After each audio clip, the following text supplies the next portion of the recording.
Guys, welcome to the Working Fans Podcast, live watch along of NXT Halloween Havoc. I'm getting in here a little early, getting it going so we can, get some time before some people roll in here. Very excited for this event.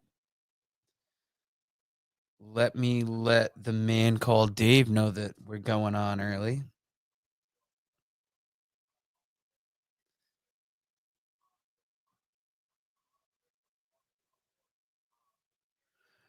So let us know in the comments which match are you most excited for. Right now, they're talking to Leon Slater and Javon Evans. I feel like this is the one that I'm probably most excited for going into this.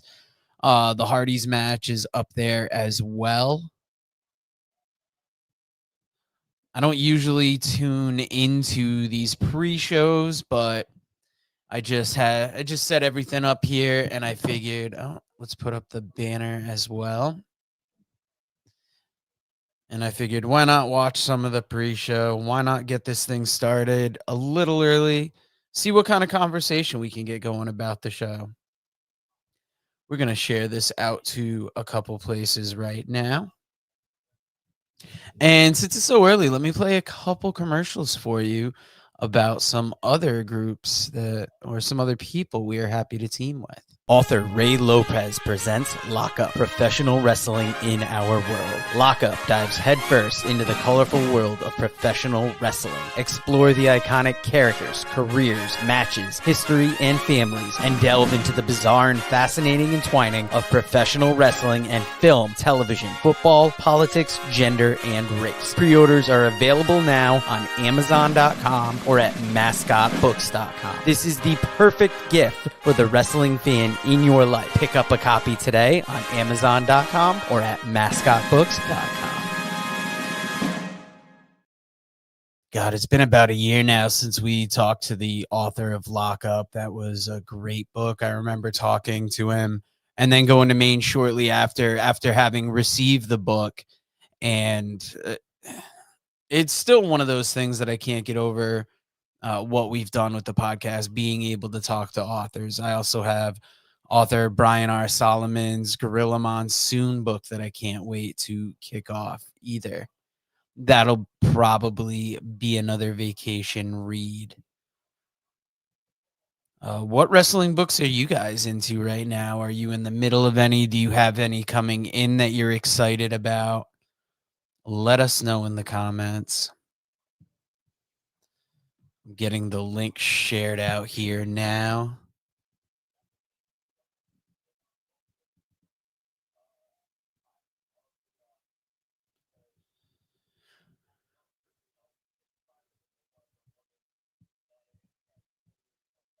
I'm liking them, seeing here, talking to Javon Evans, kind of getting his story out. Halloween Havoc is one of those events each year that I get excited about. You know, it was such a big thing in WCW, and I think there was so many classic Halloween Havocs in WCW that it just set a standard. And, I like that they brought this back with NXT. I like that they have Great American Bash with NXT.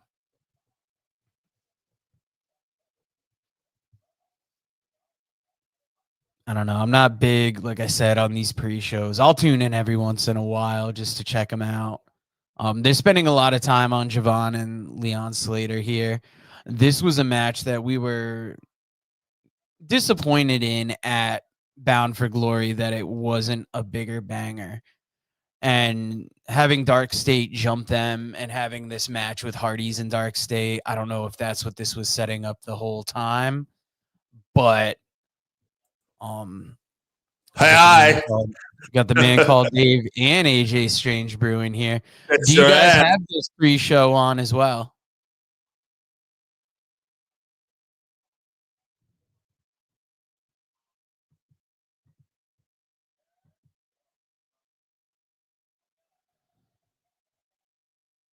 Oh, of course, we got some technical issues going into the show here.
All right, I think we got it back. Some slight technical difficulties there. Sorry for the hold up. That's why we start a little early to get these things out of the way. The man called Dave and AJ Strangebrew should be back shortly. Now we're seeing a little bit of Trick Williams and Ricky Saints here. Another big match on the card. Let us know in the comments which match you are most excited for tonight. Is it the Hardys match? Is it the team up of Leon Slater and Javon Evans? Is it Trick Williams versus Ricky Saints? Is it the women's title match? Is it the women's North American title match? Will we see any surprises? I think those are the big questions right now.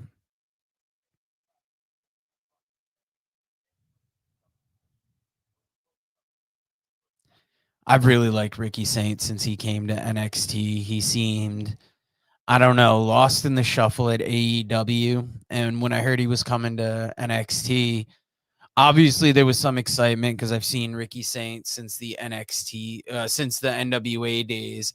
But I think it was him just coming into NXT and looking like a star. That's really, really helped make him.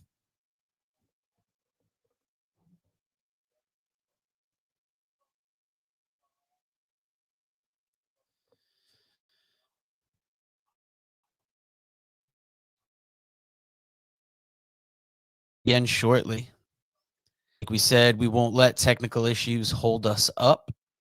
That's why we get started a little, try and work out the kinks. Dave and AJ are here. Have you guys been watching the pre-show? I can still barely hear him. He's having trouble hearing you. You got to turn up your headphones then. Or you got to slide the fifth marker down up. That'll turn up the sound from the computer up. See, I knew that for me. I didn't know it'd be the same for him because I actually could still hear you pretty well. But maybe because you're a little bit. Then you have to turn up his individual headphones to whichever one he's plugged into. But once I did it anyway, it seemed to work though. So it's just mine seemed to be probably mine are a tad bit louder. So going into this show, what is your upset pick for the night? This is a fun little thing that I wanted to ask you guys. What if there's one person who you think is going to win tonight who is not an odds-on favorite, who's your person tonight? I mean, from going off the live show, I'd say probably Tatum Paxley. Yeah. Because I see her winning the championship, and I don't know if she's necessarily favored going in. Like, she's been featured as like a kind of a big character, but she hasn't been like JC Jane where she's been on 2 shows and they've made her feel big. Right. Yeah, no, that's what I said on the live show as well. I just because they left her where she ended up pinning JC, but then she got laid out afterwards. So it's like, I don't know. But I just feel like, I don't know. There's just something in the air. I feel like it could be Tatum's night. I agree with you guys. That's actually why I came up with this little thing is I was thinking Tatum Paxley's going to win tonight. I just have a gut feeling about it. And then something obviously will happen down the road with her and Izzy. You got Ricky Saints? I got Ricky Saints tonight, yeah. Yeah, that's what I'm thinking too. Ricky Saints. It's too soon to take the belt off him. That's what we said. Trying to remember some of our other picks here. I think you have the Hardys or Dark. The other question I got for you, AJ, is that's what I was going to ask you, AJ. Since the Broken Rules match is not going to be a cinematic match, are we going to have like another kind of no DQ match? And who do you think's going over in that? The Hardys retain, or are Dark State going to become the new champions? And I think that they're going to get a little help from somebody because remember, Dark State's made a lot of enemies, and with it being a free for all, anything goes, so people can interfere. And yeah, that's kind of what I was talking about earlier. I think Leon Slater and Javon Evans, who are in I'm assuming the first match there with the town from AAA, La Parker and Iguana. I think they'll end up getting involved, costing Dark State the titles. And I think we're going to eventually get Javon Evans and Leon Slater versus the Hardy Boys. And I think that'll be a kick-ass match. And then eventually we're going to get Javon and Leon in a rematch with an actual finish, I believe, at some point, too. Do we get Javon and Leon teaming up with the Hardy Boys to take on all of Dark State at some point? Man, I think you hit it right on the head. We're going to get all these combinations at some point, And that's Seems probably like a long way around just to get back to that Javon Evans, Leon Slater rematch that we all want. But all these possibilities, they include the Hardy Boys, and they make it so they don't have to do a ton extra. So I think it all works out in the end. now.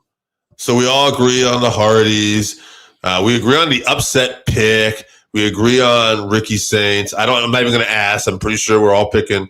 And I know, Joe, we already made our pick. Javon Evans and that's over Team AAA there. Iguana and LaParker are coming in just for a hell of a match. And yeah, it's going to be a hell of a match, but there's no way AAA is coming in and actually beating him in NXT. But here's a good one for you. Day of the Dead match. Elo Dr. Wagner Jr. taking on Ethan Page, but only for his North American Championship. I got Page here because I just don't see him dropping the title. I think he's going to come down and challenge Wagner for his title in Mexico, but Wagner will keep it, but this will get fuel to the fire is what I'm thinking. I'm going to go for the upset here. I think Wagner takes the belt, and then he's got to defend the belt in Mexico. That's a good pick. I was wondering if he'd do that. I also think he didn't want to agree on everything. So. But that's I'm a little bit of a contrarian. Oh, here we go. Blake Monroe. Is she winning the North American title? I believe she is. Okay, well, we all agreed with that too. Then. I like how you didn't tell him our pick on that one. You just kind of let him make his pick, and then you're like, we all agree. Yeah, I had to. But I mean, I can see the road the other way too, though. Oh yeah, I mean definitely because I don't know if Soul was going to lose the title here or not because I think she's legit injured. So yeah, I could see it going the other way. Zario wins and keeps defending the belt, and then comes back and you get a Soul and Zario heat because all of a sudden Zario's got to give the belt back after defending it for. I was trying to think we should come up with some trivia stuff for tonight. I don't know if Joe wants to, but I got one for you. I don't have to look this up. I think Joe will know this, but I'll ask it to AJ because AJ doesn't have the best memory. All right. SD Jones. 1997 Halloween Havoc. What was the Cruiserweight Championship match? Rey Mysterio and Psychosis. Close. Rey Mysterio and Eddie Guerrero. It's very close. Okay, prove to me that Psychosis was not Eddie Guerrero under a mask. And he wasn't wearing a mask then. But you can't prove that. I can't. You look it up. I mean, Psychosis is still wrestling, so. Oh. Maybe that one night he covered for him under a mask. I don't know. It's funny. That's such an obvious answer. I should have known it. I was going to say Chris Jericho. Oh, okay. I want to say it was like Cyclope was the name of the character that Dean Malenko was playing at that time. He had that he was playing, but he had that event where he wore the mask and he got in there. That was a Cruiserweight Battle Royal that he won. Yeah. He ended up getting a title shot.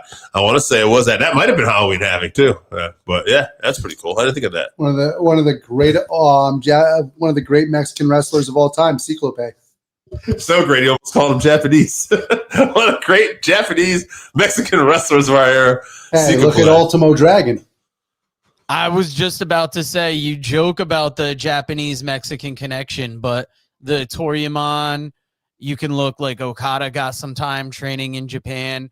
And if you look at like the Fantastica Mania event that New Japan does, there is that like crossover. So the way Okada, I'm just bringing it up because we got time at the end of the pre-show here. We're going into the main show, and I had to throw in something to cushion the time. The way Okada's been wrestling lately, he should go back and retrain in Mexico. Who is the Acai moonsault named after? Oh, I want to say that's Ultimo Dragon's real name, but we could see. That is so it's not Scott Acai? No. Oh. Yeah. Scott Acai Putski. One of the all-time greats. Great run in Japan. You might remember his father, Ivan Japanese Putski. Guys, we're having fun here. We're getting ready for Halloween Havoc to kick off. I do want to mention to all our loyal watchers, we have some big news coming up. I'm going to let Dave know about it after the live show. It's something that worked its way into our favor. It's going to lead into the holidays, and lead into some OWR in a couple weeks. Wow. Are we going to start doing a Friendsgiving together? Is this a big thing we're going to do? We probably should have some kind of like podcast holiday get together. It's been 6 years and we act like family members at a funeral. We get together when we need to, and it's like we're good then, and then we kind of go off to all corners of the earth. I think we should do something like that. I've always been a big fan of Friendsgiving. He was giving me shit before this because I have Friendsgiving tomorrow. He thinks it's weird. Been doing it for 20 plus years with this group of friends. And I was joking, if you look at the Wikipedia page for Friendsgiving, I want to say they say it started in 2007, 2008. And one of my buddies joked around. I was like, I think we started Friendsgiving because we've been doing it before that. It's not a bad thing, especially like I'm somebody who's jealous because I'm not even going to have regular holidays. So to at least have a group of friends that get together regularly, it's got to be nice. I have to twist my family's arm to want to get together. Never invited to Friendsgiving. You know me for longer than 30 years at this point. 31 years. Has it been that long? Has it been longer? 32 maybe. Yeah. Oh, yeah. Oh, wait a minute. Damn, AJ can't even get a take-home plate from Friendsgiving? Put some oil on that bitch. Let me heat it up in the air fryer. Dave's cooking up gravy for this event, so. I want to say. Are you making the gravy? I'm bringing it. You get jars. You get jars and you get dinner rolls from Mott's. Now, people are cooking. There's going to be homemade cranberry stuffing. There's going to be deep fried turkey. There's going to be matching homemade dessert. I'm just not doing that. You're just getting Dave at this. But yes, there will be a lot of that there. Yes. God damn, I didn't think I could be any sadder going into this, and Dave just doubled it there. You know, I'm going to spend time with people that love me tomorrow. You know what's funny is that I was thinking about how people deal with crippling anxiety in different ways and stuff like that. You know, with family and be there. We're seeing one version of it here. People, I want to reinvent myself. My buddy Pete just wants to stay away from people altogether. I'm like, we've all just developed these own little ways. Do you guys ever wonder if a black dude with glasses on in the crowd is doing Dudley's cosplay or if he just has glasses? Because there was a guy that I thought was dressed up like Devon Dudley, but he had a Trailblazers jersey on. And I'm like, I don't think that's Clyde Drexler there. No, I'm pretty sure he was doing cosplay since Devon always wore a jersey of some kind. I like these intros. They do them for a lot of these themed events. We saw the stage kind of set up there with the different tombstones. It's one of my favorite things about Halloween Havoc. Can we get Trick Williams on the main roster after this too? Because I think the guy deserves it. I feel like that's where this is going. Are you trying to suggest that this isn't the main roster? I think Trick Williams needs to be on SmackDown or Raw. Man, I'd put Trick Williams in a feud with Cody for the world title at this point. If you don't got The Rock or Roman coming back or something like that, let's get Tricky Trick up in there. You know, I personally would put him back with Carmelo just because whatever Carmelo's got going on now, I don't think it's going to cut it. Yeah, the difference is now Carmelo needs him to actually revitalize his career. That's what I'm saying. I don't think Trick needs Carmelo at this point. I think Trick could come on there and be built, you know, and be in a main event position if they wanted to, if handled right. I'm going to take what might be an unpopular position too. I think that there's a few people that are ready for the main roster right now. Obafemi's ready for the main roster right now. Oh, 100%. And Paxley, believe it or not, is ready for the main roster. With her character development, she's fantastic. She does bring something unique that we don't really have right now, other than Nikki there on the Wyatt Sticks 6 whatever. I'm impressed with her. I can tell you're very, very impressed with the Wyatt Six. Yeah. Ethan Page, obviously main roster ready, but I feel like he's been main roster ready since he came here. He's just really refined himself in NXT. For any man. In my opinion, and this isn't a shot at AEW could have done a lot more with him, and I say that because as good as he's been in NXT, I agree with you. He's main roster. He was main roster ready when he left TNA. Like Absolutely. TNA, AEW, or WWE should have put him in a main event picture. I don't know why people don't see Ethan Page like we do, apparently. As much as I love the North as a tag team, Josh Alexander and Ethan Page, a lot of people thought that Josh Alexander was the breakout star. To me, Ethan Page was the breakout star on that team with his personality. Right, because I'm glad you mentioned the North. Yeah. I think Josh just because I was thinking, like, if AEW had held on a little bit longer with Ethan Page, why not put the North together and you have another powerful tag team? Instead, you keep them apart and you've got these two, like, middle-of-the-road acts as you're presenting them. But now AEW is doing the same thing that they did with Ethan Page. They're dropping the ball with Josh Alexander. Why are they not giving him any kind of spotlight whatsoever? Yeah, it seems like there's I don't want to say there's a glass ceiling because it's not like the Vince days where we just had Cena and Orton for the most part in those main spots, but it definitely is still a little hard to break in for some of these new talents in these different promotions. Looks like we're getting. I love that we're starting off with this match here.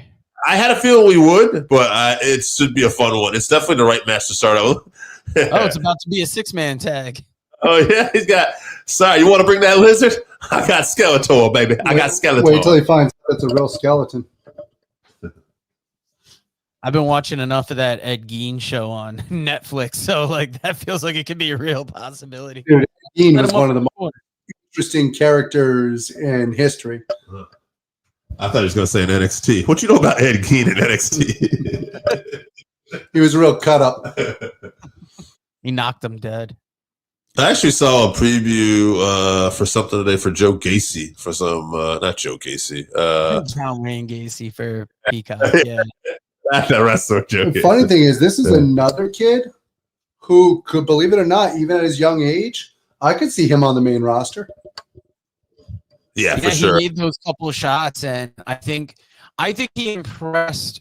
I didn't see it, but I'd like to think he impressed when he showed up there because he's just too good in the ring.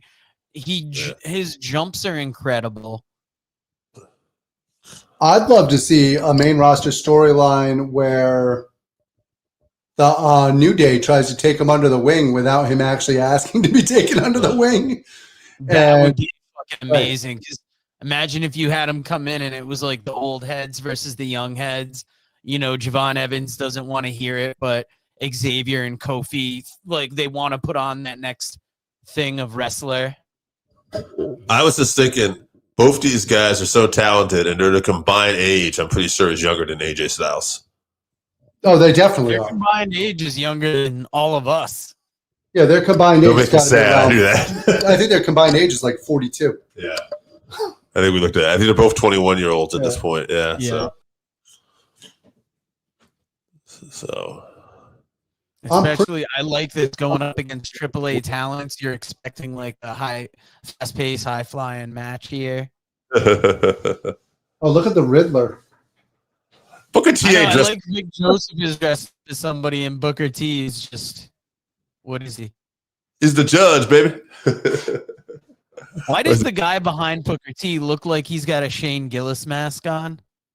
Even though I'm sure that's just his face. Then you got the guy next to him. Looks like he's cosplaying as Justin Long. How cool is it to have La Parka on Halloween Havoc, baby? Risen from the dead. I love the get up. Let's do a good job. I believe there's a AAA show tonight. There's an MLW show on. There's a lot of wrestling. Yeah, Dominic is actually versus Dragon Lee. Yeah, Dominic's defending his belt tonight against Dragon Lee. And here's a guy that was kind of the star of the first AAA Worlds Collide, kind of broke out a little bit, even been on the main roster. Now, he's not bad, but I don't see how he's rocketed as fast as he has. Well, if you notice, they kind of pulled back on him a little bit. Like, I don't feel like they want to expose him too much. They must think it's a limited shelf life for this act, but I don't know. He really seems to really commit to it, though. Yeah, you got to treat him with the people. You got to treat him like Andre, though. You got to give people a little bit. You can't give them too much. That's what I was thinking. Mr. Iguana, Andre the Giant. Mr. Iguana was the king of the Battle Royals in Mexico, I heard. Look at Javon and Leon just kind of rocking out to these two. Like, I really they're really that. two babyface teams. They're not. Neither one of these teams is a heel team. Doing a little bit of Hardy's. Honestly, they're just acting like two young kids in there right now. It's kind of funny to see. Yeah, they're excited. They got like a skeleton and a lizard guy coming. It's like a kid's birthday party. These guys are having a blast. Well, Leon has a I bright like future. the coordinated gear. I wouldn't be surprised to see the WWE try to steal Leon Slater away. Oh, yeah, for sure. I mean, I could not tell you who's the more talented out of these two, Javon or Leon. I feel like Javon's aerial, the way he hits, I like just a little bit more, but I feel like Leon might be a better overall wrestler. So it's interesting. Funny, when you started that sentence, I thought you were going to say I can't tell the difference between the two, and I was about to explain who was who there for a second. Let him know which one was La Parka. I know, yeah. I can tell who La Parka is. By the way, how much skinnier is La Parka than his dad? I don't remember the chairman of wrestling ever being that much of a cruiserweight. Yeah. I don't know. The second La Parka is probably the skinniest of them all. Yeah. That's because he's dead. Is that what this is? He's dead. I know. I wanted to explain that joke because it just felt like it was sitting there, and I'm like, no, he didn't just get out of wrestling. I like that La Parka's having fun in there, and they're working with it. I thought we were going to get the old ECW dance off for a second. Cue the music here, pal. Hey, we still could. Well, I'd love to see these two go to Mexico, Slater and Evans. Oh, they should totally be on a AAA card. Yeah. Speaking of the AAA card, Natalya with another shot at the Reines de Reinas title tonight. Do you see her ever actually getting that belt? Maybe. She's got a book coming out, so possibly. I'd like to say if she was featured better, but I don't know if her spot is going to get any better in WWE. She should be that international champion, like going out, getting belts other places. Somebody made I really dig La Parker. Somebody made a joke about Maria Shafir because she had the Defy Women's Championship. And they said, imagine you're wrestling everywhere but the company you work for. And then someone immediately clapped back. Natalya has entered the chat. Because I'm like, you can't throw that criticism at AEW and not realize WWE's done the same thing with Natalya basically at this point. Yeah, Mercedes is doing the same thing in AEW also. She's got belts everywhere around the world. But she's featured at least both enough times. Yeah, but I mean, I get the Natalya point. is not featured on WWE at all. Yes. Yeah, I would say Marina Shafir is featured on AEW more. She might not wrestle at all, so you can maybe make that argument, but it's still, the point is the same. But the difference is I think the reason why Marina Shafir is wrestling in other places is to actually get more polished for AEW, whereas Natalya is not going to get more polished than she is. Oh, I agree. If anything, she's a little too polished at this point. Yeah. I like that they're both out there wrestling, though, still, for different reasons. Absolutely. Obviously. Yeah. You know me. I love Marina Shafir. I think she's got a bright future. Mr. Iguana, have a little fun here. Now, speaking of Natalya, she's got that book coming out. She's doing signings in the area. Is there any level of excitement for the Natalya book? No. There you go. What's it called? My sister's a prostitute and my dad was an idiot? I'm not sure. I've got a little bit of interest in it, just hearing about the old Hart days, especially she was, I believe, like the last graduate coming out of there. I'm hoping it's not like a WWE produced book and you get a little more to it. Dungeon was no longer anything like the real Dungeon by the time she graduated. Yeah, you big bastard. Oh, yeah, Javon and Leon feeling each other now, baby. Here we go. And I'm like, is that a Jeff Hardy influence with the paint on Leon? I'm sad to say he probably does it regularly, and I just don't know it. He does it. Unfortunately, he's too coherent to be Jeff Hardy. He definitely is influenced by the Hardys, though, a lot. So he's talked about that. The funny thing is he's almost too young to be a Hardy's fan. Well, I mean, the Hardy's been wrestling still, and obviously, you know. Oh, here we go. The iguana. Oh, jeez. Whoa! You know what would have been funny but dangerous? The iguana? No, if they threw the iguana up in the air and then got the hell out of the way, and the iguana just crashed to the floor. That would have been such a great. It almost happened there. It kind of looked like it was. Oh God! Watch this. Oh Jesus! Oh! Wow! I remember when That the was park. a beautiful moonsault. I'm more impressed. It's probably been able to walk on the ropes like that. Incredible. Oh, I think he was supposed to got cut under through. him there. Leon's like, hey man, if 5 guys can't catch me, you don't think I gotta catch this lizard asshole in a suit? I was gonna say at least they didn't move out of the way. This is a great opening to the show, I gotta say. Yeah, it is. Starting off high energy. I'm impressed with everybody in this match. Yeah, for sure. You know, I wonder, you know, we're in such a look at this. Parker with the Presley. I know Leon's multiple. not a big guy, but yeah. I know Parker does not look like Parker is built about the same. What are you hiding under that suit, LaParca? This guy must be jacked or something. Jesus. He's wearing a lot of Skims. Is that Claudio? Yeah, you know, like, don't show the muscles, man. Don't show the muscles. I got this. This is how they're working around Claudio's contract. Oh, look at this move. Nicely done. Oh, he's like got the whole tie up thing. I seen that before. Look better though. I'm not a big fan of that to begin with. Yeah. So.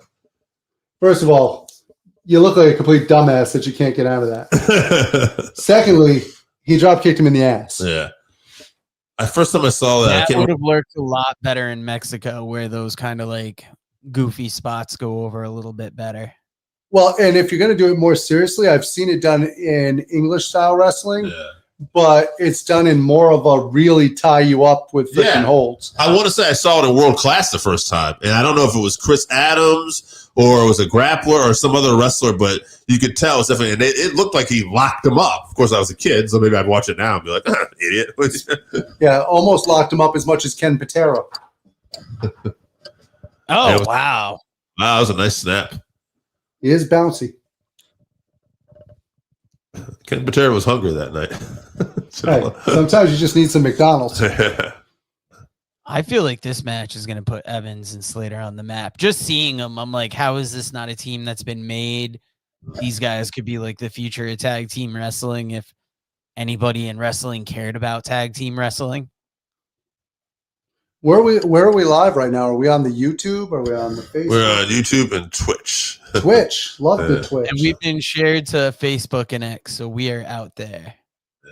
Nice. Hopefully we'll see some. Oh, nice. Tornado DDT there.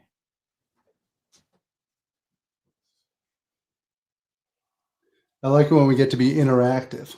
Okay. Iguana kicking out. So how many matches is there total on the show? Like 6? 6. Yes. That's not bad. I think we could easily be done by 10, and we're not up against UFC today. No, early. Yeah, it happened early. Yeah. Should we spoil it for people? Main event ended in a no contest. Eye pokes. Yeah, eye poke. Got him with the old Ric Flair eye poke. Oh, that was more Piper, huh? I don't know. That kind of sucks to end a big pay-per-view like that. Yeah, that's the feeling among fans. I was saying for me, it just is more of a reason to put something like that on streaming soon. You know, I know they're going to streaming in January and there'll be no more pay-per-views, but that just like almost solidifies it for me. It's like, yeah, you'll feel better about a show like that, at least if you only spent $12 as opposed to 80. Or maybe the UFC should consider tag team matches. Or predetermining the fights. I like that you're suggesting they're not already predetermined. I've never bought into that on a whole in the States. I think it does happen on smaller scales, but I think major fights, other than possibly the Jake Paul fights, I do wonder about I was that. going to say, I've seen decisions that make me question that very. Oh, no, I think there's corruption. Yeah. Yeah, I think there's corruption. Yeah, for sure. But best way to keep from the judges screwing you is not let it get to the judges. yeah. Oh, look at this. He's getting bouncy. Ooh, right into that corner. Oh, Leon, eat that lizard elbow, baby. I do think it's great that with Abdul the Butcher being in the hospital right now, that we are at Halloween Havoc, which is really a time when we spotlighted Abdul the Butcher in WCW. Yes, the old electric chair spot. I like that they've kept up the feeling of that by keeping kind of the gimmick matches. We got the Day of the Dead match. Yeah, We got the Broken Rules match. Into a sidewalk slam. What I would have liked to see there is if he actually turned it into a key lock. I was thinking even an anaconda device or something. Yeah, like a submission. It looked like he almost wanted to. He just went for the pin. Just looked like the arm. Maybe the arm wasn't available.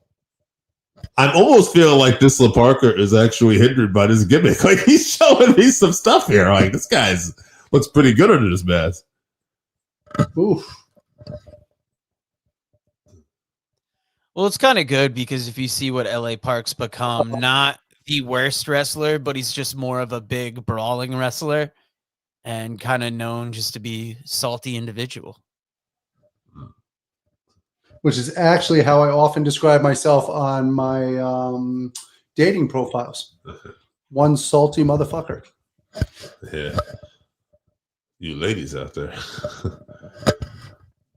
He's single. Swipe right. Oh, here comes Iguana. He's had enough. Speaking of swipe right, you can see Brad Baylor on the Working Fans Podcast YouTube channel on the Grizzled Great Get Together, along with Megan Bain. Go in the archive. Check it out. Anthony Green. A lot of good people on the show.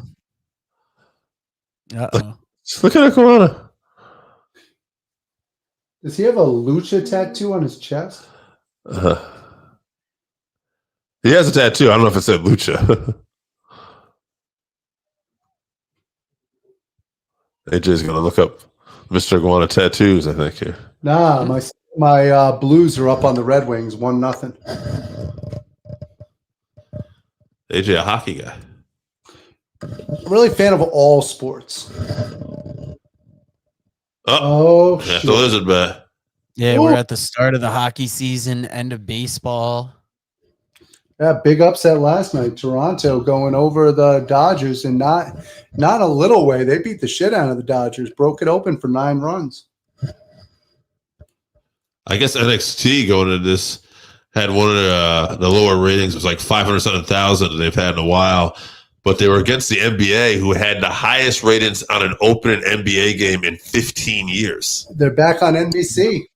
I was going to say they're on Peacock, so maybe that could help with some of their ratings there. Plus, a lot of people, like if you're a sports fan and it's the start of the season, you're going to want to catch that opening night.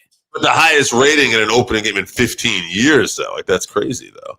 Yeah, that means more people want to check. It was NBC and being on Peacock and everything like that. Well, that's just it. Now you can actually check out your local affiliates. You can also check out games on NBC and on Peacock. So it's a hell of a plug we're giving to the NBA. Yeah, so up and over the corner there. Wow. Now it reminds me more of Matt Hardy. He's broken. All right. Youngest in charge, baby. That's a hell of a flying body. Yeah, also Parker took it great. He jumped up with it, too. Not everybody does that. I have been very impressed by LaParca. I wouldn't be surprised at the level he's wrestling to see more of him in the WWE. Yeah. Like someday we're going to find out this guy's going to wrestle without this mask at some point, I have a feeling. It's actually Chavo Guerrero. Ay, Chavito. Well, the great thing about having him there, This is awesome chant early here. well, it is awesome.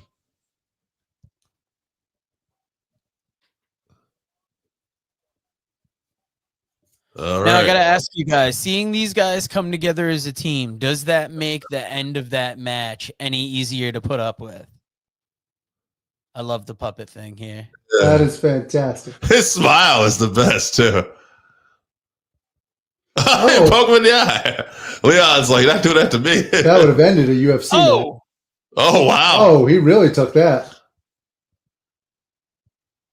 And there it is.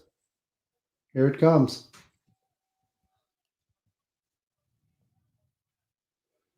Leon say, let's go, baby. I really like these guys as a team. Javon is kryptonite, might beat his lizard. He's fallen for a more. Slater there too. Oh. Oh no. Wait a minute. Are the AAA guys going over? Wow. Again, I like that move too. I like that cover.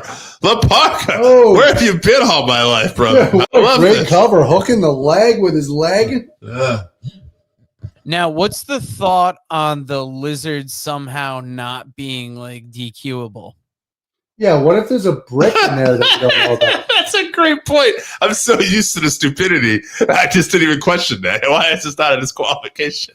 I'm used to it, and it's like I rolled with it seeing it, but I'm like, in a WWE ring, this is very strange. Like, Right. Clearly, it was put into the contract, but when they signed up for the match. Oh, yeah, look at I LaParca. still like it. It's not hurting my enjoyment of the match. It's just like a question that I'm like, you just slapped them with it. Dude, I'm impressed out of everybody in this match because I think I expected the least. Yeah. LaParca's impressing the crap out of me. Yeah, Oh, he's been wait. a great teammate for Mr. Iguana in AAA. Oh, wow. Oh, look at this. Man, what the hell are they going for? Oh, Again with the lizard. Kryptonite again. He got out of the way. The Parker ate it. Oh, he dropped the lizard, though.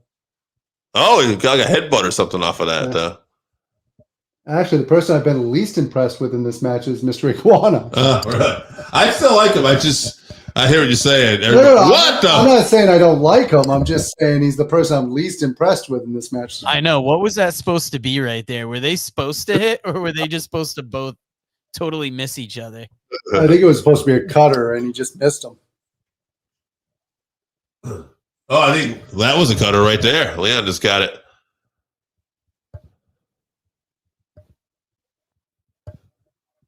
Oh, yeah. Oh. Did his foot caught the rope a little bit there? Seemed like it. Yeah. Oh, look at that. Hell yeah. That was a 5-star opening match. Hey, listen, how often, too, again, I just can't help but notice things like this still. The TNA guy gets the pin, too. You know? Dude, who's got to follow this? Yeah, I would put, gosh. Dead match. I would actually put Yeah, Blake Day of the Monroe. Dead, yeah. I'd put Blake Monroe next because if anybody can follow this and look good, it's Blake Monroe. You're not wrong there. I was thinking gimmick match just because gimmick match is going to be the only thing that's going to like be able to compete with this, but maybe it's the come down match. Maybe it's some match and then it's one of like either Day of the Dead or that Broken Hardys match. Yeah, I still thought like Javon caught his leg on the rope there at the end, too. Yeah, I think the gimmick match has to be in the middle. Keep the energy up. Iguana's dead. Killed him. Yeah, I like these two as a team. Hopefully they keep them together, even though they're in different companies. So Guys, next I didn't realize that Saturday night's main event is already next Saturday. Saturday, baby. I will not be able to see it. I will be on my way to Puerto Rico. Will we be doing a watch along? I was about to put it out there. I mean, I've got nothing going on probably. I would probably be free around that time too. That's what I'm thinking. So, All right. So we're a strong maybe on that. When I tell Dave what we got going on coming up, maybe we'll solidify that watch along. When is the next wrestling for Outcast Wrestling? November 8th. That is November 8th. They are not having Cruel show up anymore. The main headliner is going to be Fallah Bahh. So I'm still excited for that show. Cruel actually put a thing out on Facebook asking if there are any schools that teach wrestling commentary. And somebody had commented reality of wrestling. And he said, good, it's a lost art form. It's lost on the indies and people don't know how to get the matches in town over the way they should. And I thought, check New Heights Wrestling, brother. We got a couple guys right here. Get your ass over. Wait a minute. Booker T's teaching a class on wrestling broadcasting? I didn't say it was Booker. I just somebody commented that reality wrestling teaches at school. Maybe it is Booker. I don't know. I love the idea of that. Now, this is the point where you got to go, yeah. Shucky duck. I like it. Yeah.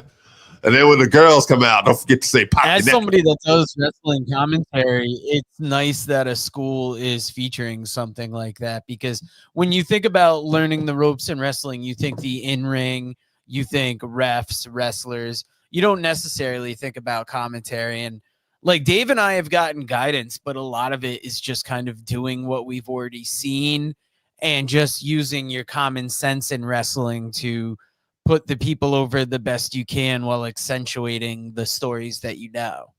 I could tell you, Dave is a student of the game. He watches a lot of primetime wrestling to really learn from Bobby and Gorilla.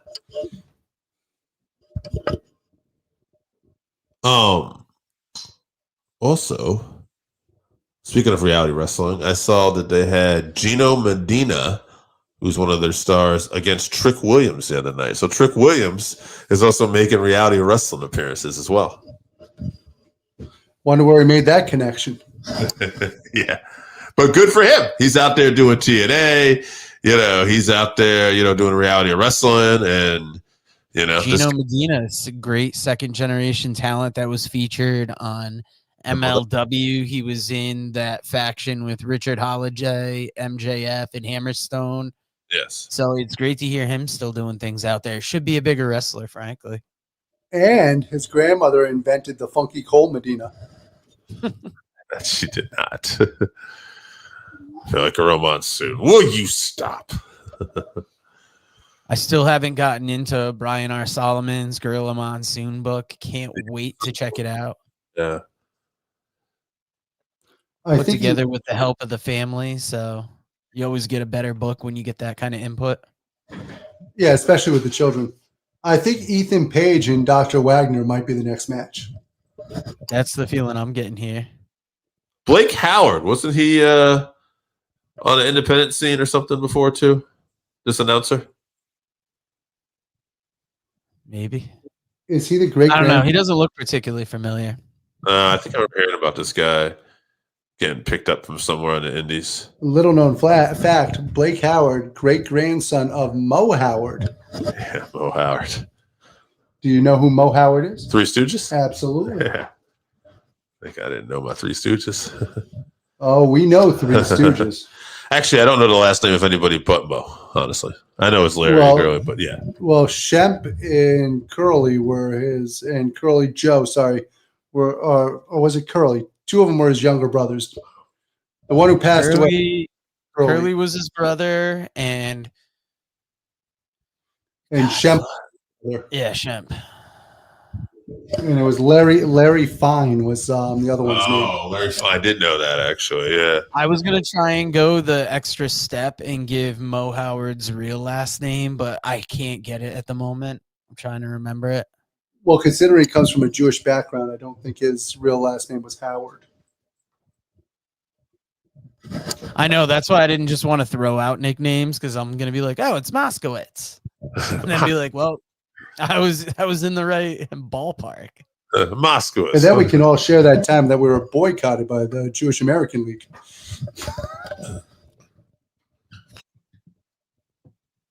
All right. One of them. Big match here. Hijo del Dr. Wagner Jr. versus Ethan Page. Day of the Dead match. We're about to find out what this is. Could it be as good as the Pumpkin Patch match from Outcast Wrestling Revolution? Could anything be as good as the pumpkin patch match. No, I'm excited for their next event. They're bringing out Santa, $5 to get a picture with Santa, Oh. $5 off your entry when you bring an unwrapped toy. The proceeds of the event are going to help pay for the funeral of one of Cindy's friends. So they always do their shows for a good cause. The Working Fans podcast is going to be contributing an auction item. Spoiler alert. Oh God, is that the young lady that we all donated for last time that passed away? Please say no. No, that at the last show, that was her friend's son who had leukemia. Oh, son. Okay. Oof. I'll tell you what, it doesn't pay off to be one of Cindy's friends. Jesus Christ. It pays off greatly. She's been great to us. No. I'm joking because Don't worry. They don't watch our shit.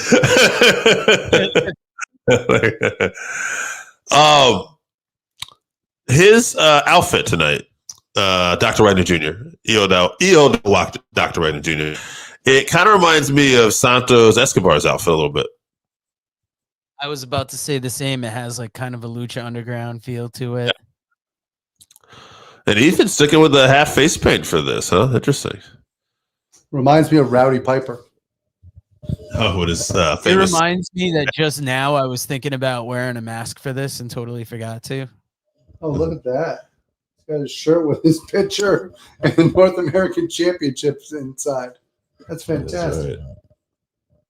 And he's got it more of a made that championship more of the Canadian championship at this point.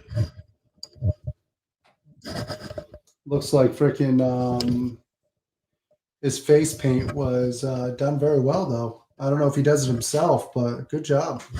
Yeah, he might have someone who works on that. Reminds me a little bit of Thunder Rosa. Oh, I could see that for sure. Yeah, I'm sure they were friends too. Ethan Page, man, I just say this guy looks like a star to me every time I see him. He also looks like he's in the best shape of his career. He's probably, I mean, you're working with down there in NXT with people like Shawn Michaels and all those other great talents.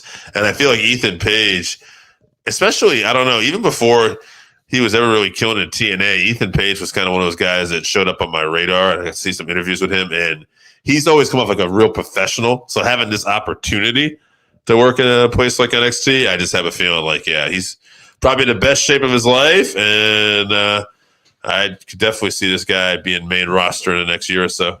Well, if you look at Do you people think that are, Richard Holiday takes any of kind of his character work from Ethan Page, or has learned anything from him in just the way he carries himself? They've worked together? I didn't even realize they were together before. No, but I mean, just like maybe Richard seeing him from afar and picking up things like the commitment to character, the dressing solid.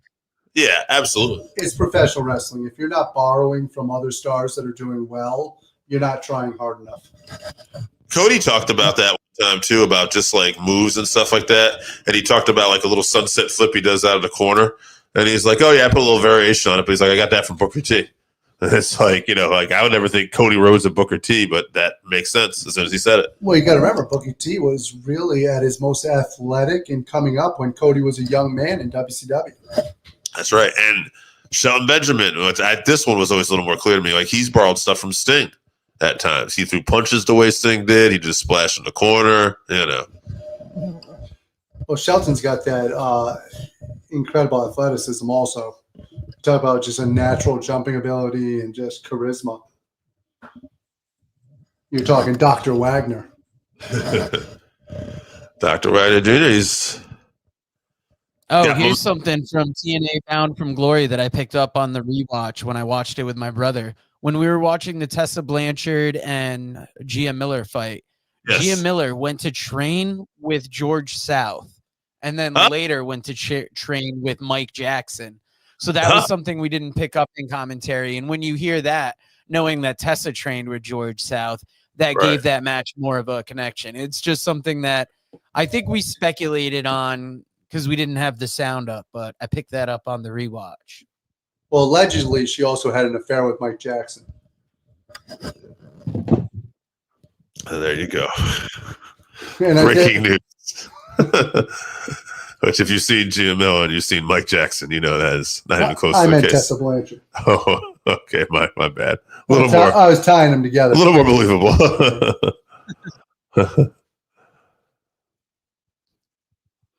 Dr. Wagner, his physique looks familiar. We got a little Cole Cabana physique going on. That's actually exactly what I was thinking. I was like, they got Cole Cabana back? Oh, look, another person doing the tie-up. Yeah. Oh, yeah. Someone should have told you out, brother. Come on. We did this spot. Oh, he's just going to do a straight chair to it? Oh, okay. He's going to ruin his tailbone? This man doesn't have health insurance. You're going to fuck up his ass? What a great sport this is. Oh, mess with the bull, you get the horns, baby. Look out, Roosh. I like the fact that Joe's acting like he asked somebody if they have medical insurance before he fucks up their ass. Get your ass I forgot this is supposed to be a Day of the Dead match, and like we're not seeing kind of anything outside of the chair, anything really Day of the Dead worthy. Oh, wait a minute now. What about a god? Yeah. You want to hit people with garbage can lids? Because Duke Drosey's life is done? Duke Drosey. Man, Mr. 500. Mr. 500, PWI 500, thank you. Now he's probably going to get about 500 years for child pornography, allegedly. Also, former guest of the Working Fans podcast. Check out that interview. In the archives. We couldn't have put another fact in there between child porn. Great segue, thank you. Oh, here we go. that might not. Want to know where you won't find child porn is the Working Fans podcast. You won't, but you will find Duke Drosey. He's in the archives. Who was probably watching it while talking to Dave. Hopefully not. It was a phone interview, though, so I don't know what he man was doing. Allegedly. Oh. Oof. Oh, here we go. Mm. Oh, he flattened that thing. Hold on to that wrist. Oh, nice. Move. Dr. Wagner, though, showing a lot of resiliency here. Yeah, this is the best I've ever seen Cole Cabana look. Well, at least in the last 10 years. Former Scotty Goldman. You ever see Road Stories with Cole Cabana? With Bryan Danielson? No. If you ever get a chance, yeah, I've got all three of those movies. They're great little portraits of life on the road. Yeah, if you ever want to get an idea as to what it's really like to be an independent wrestling star, check out all three of those. Dr. Randy Jr. firing back up here. If you're right into Wrestling Road Stories Volume 1 is him, Bryan Danielson, former guest of the show, Sal Renaro. Volume 2, he goes out with Cliff Compton and the Big LG. And then 3, it's Grado and Kikutaro. And 3 features kind of centers around comedy and wrestling. Funny equals money. Oh, man. If you write into the Working Fans podcast, Joe will let you borrow it. And Dr. Wagner Jr. continues to take a beating. Or if you go to any of the upcoming Hip Hop for the Homeless events, you might find that DVD in one of the mystery boxes we auction off. Well, now I'm going to donate. We got a lot of great stuff coming up charity-wise at the end of the year. Big on Hip Hop for the Homeless. We're big on helping out OWR. A lot of big things coming up, guys. Dude, I'm all about all of that, but now I have to buy a DVD player. But a reversal by Dr. Wagner Jr. I'm just going to see staying in this match. You guys can talk about whatever you want, plug what you want. But oh my God, Ethan Page just hit Dr. Wagner Jr. with looks like maybe a piece of a skeleton. Dave's not one to play around. He's got to keep it real here. The skeleton leg. That's always been the appeal of our watch-longs, is it's never necessarily a straight call of the show. Sometimes it's what's going on with us lately. Sometimes it's us joking around. Dave and I will admit it's a lot easier with 3 people because sometimes when there's just 2 of us, it's like you get caught up, you get you get caught up in the match, you get caught up in talking, something kind of suffers in the broadcast. Dr. Ragnar Jr. fired up now. Here we go. He ran him in the stairs. Can you feel the momentum? Could there be a North American title change hand? We got tables, you son of a bitches. I'm pretty sure that's just a table. That's a table. Princess Josh is going to be mad that Dave's calling Halloween Havoc better than he calls the Pumpkins versus Chris Spider here. Oh, throat on the table legs. That might be all she wrote. How do you come back from something like that? That almost killed Ricky Steamboat.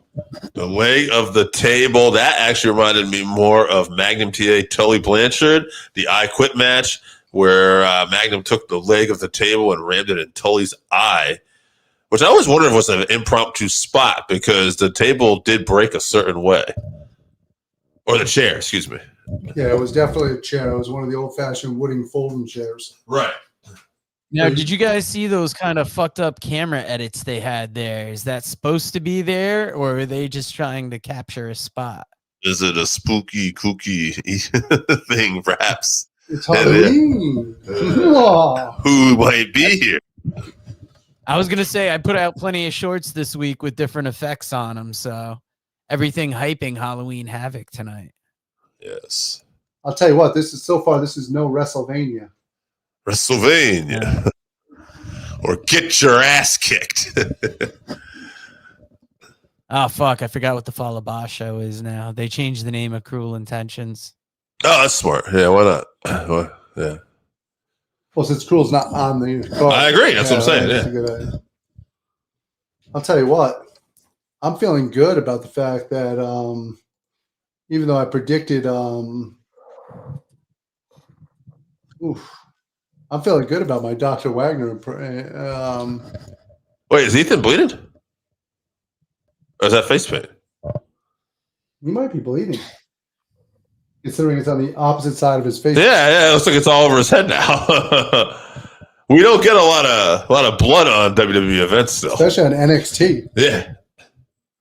Oh yeah, the refs got the gloves. How many Day of the Dead matches do you get though? Yeah, Ethan's like, I gotta get color, brother. This match means something. Wait till he gets suspended for getting color. Joe and AJ might want to talk about our other adventures we got going on. But I'm gonna get color. This match means too much. Ethan could feel the attention going away from this match and going towards OWR, and he's like, I got to get some juice. Get some juice, baby. He's like, put me in the sharpshooter. We're going old school. Oh, here we go. Dino Bravo, where you at? Oh, my God. Oh, he's dead. Never mind. That looked nasty. Yeah, he got killed in a bathtub. Shout out to Dino Bravo and Gary Albright. We're thinking of you.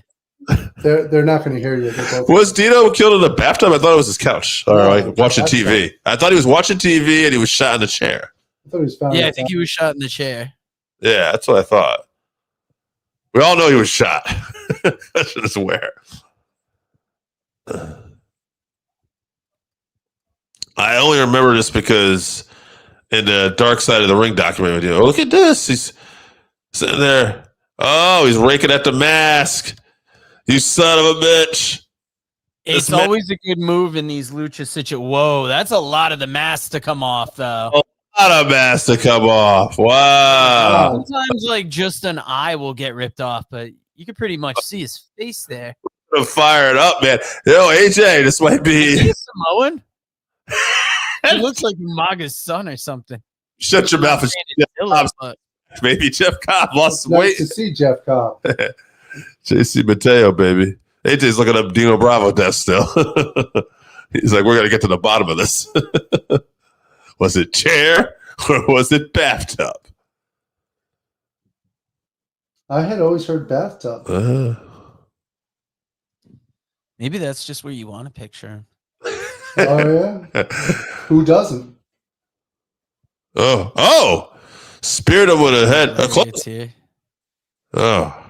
What are we doing? Oh, he's just hitting the back. He's losing his mind.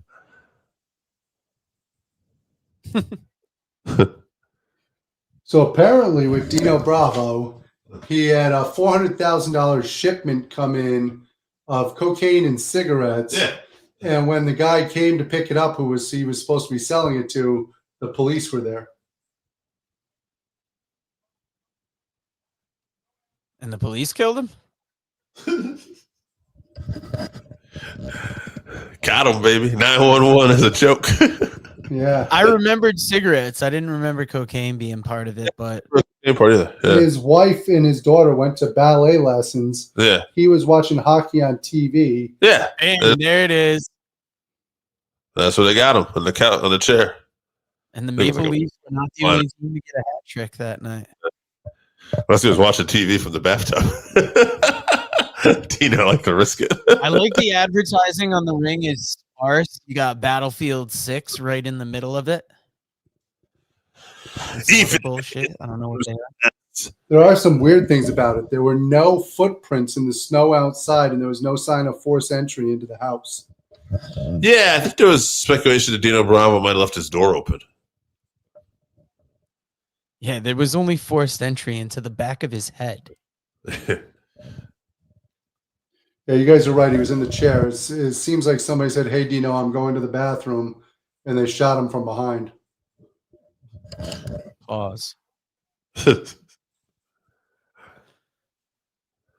So this isn't a bad match. I think it's a nice come down from the other one, though. I don't know. wow. Oh, what we got here? Is he going for like one of those van Terminators? Looks like it. Yeah, he's going Costa to Costa. Cabana never did this.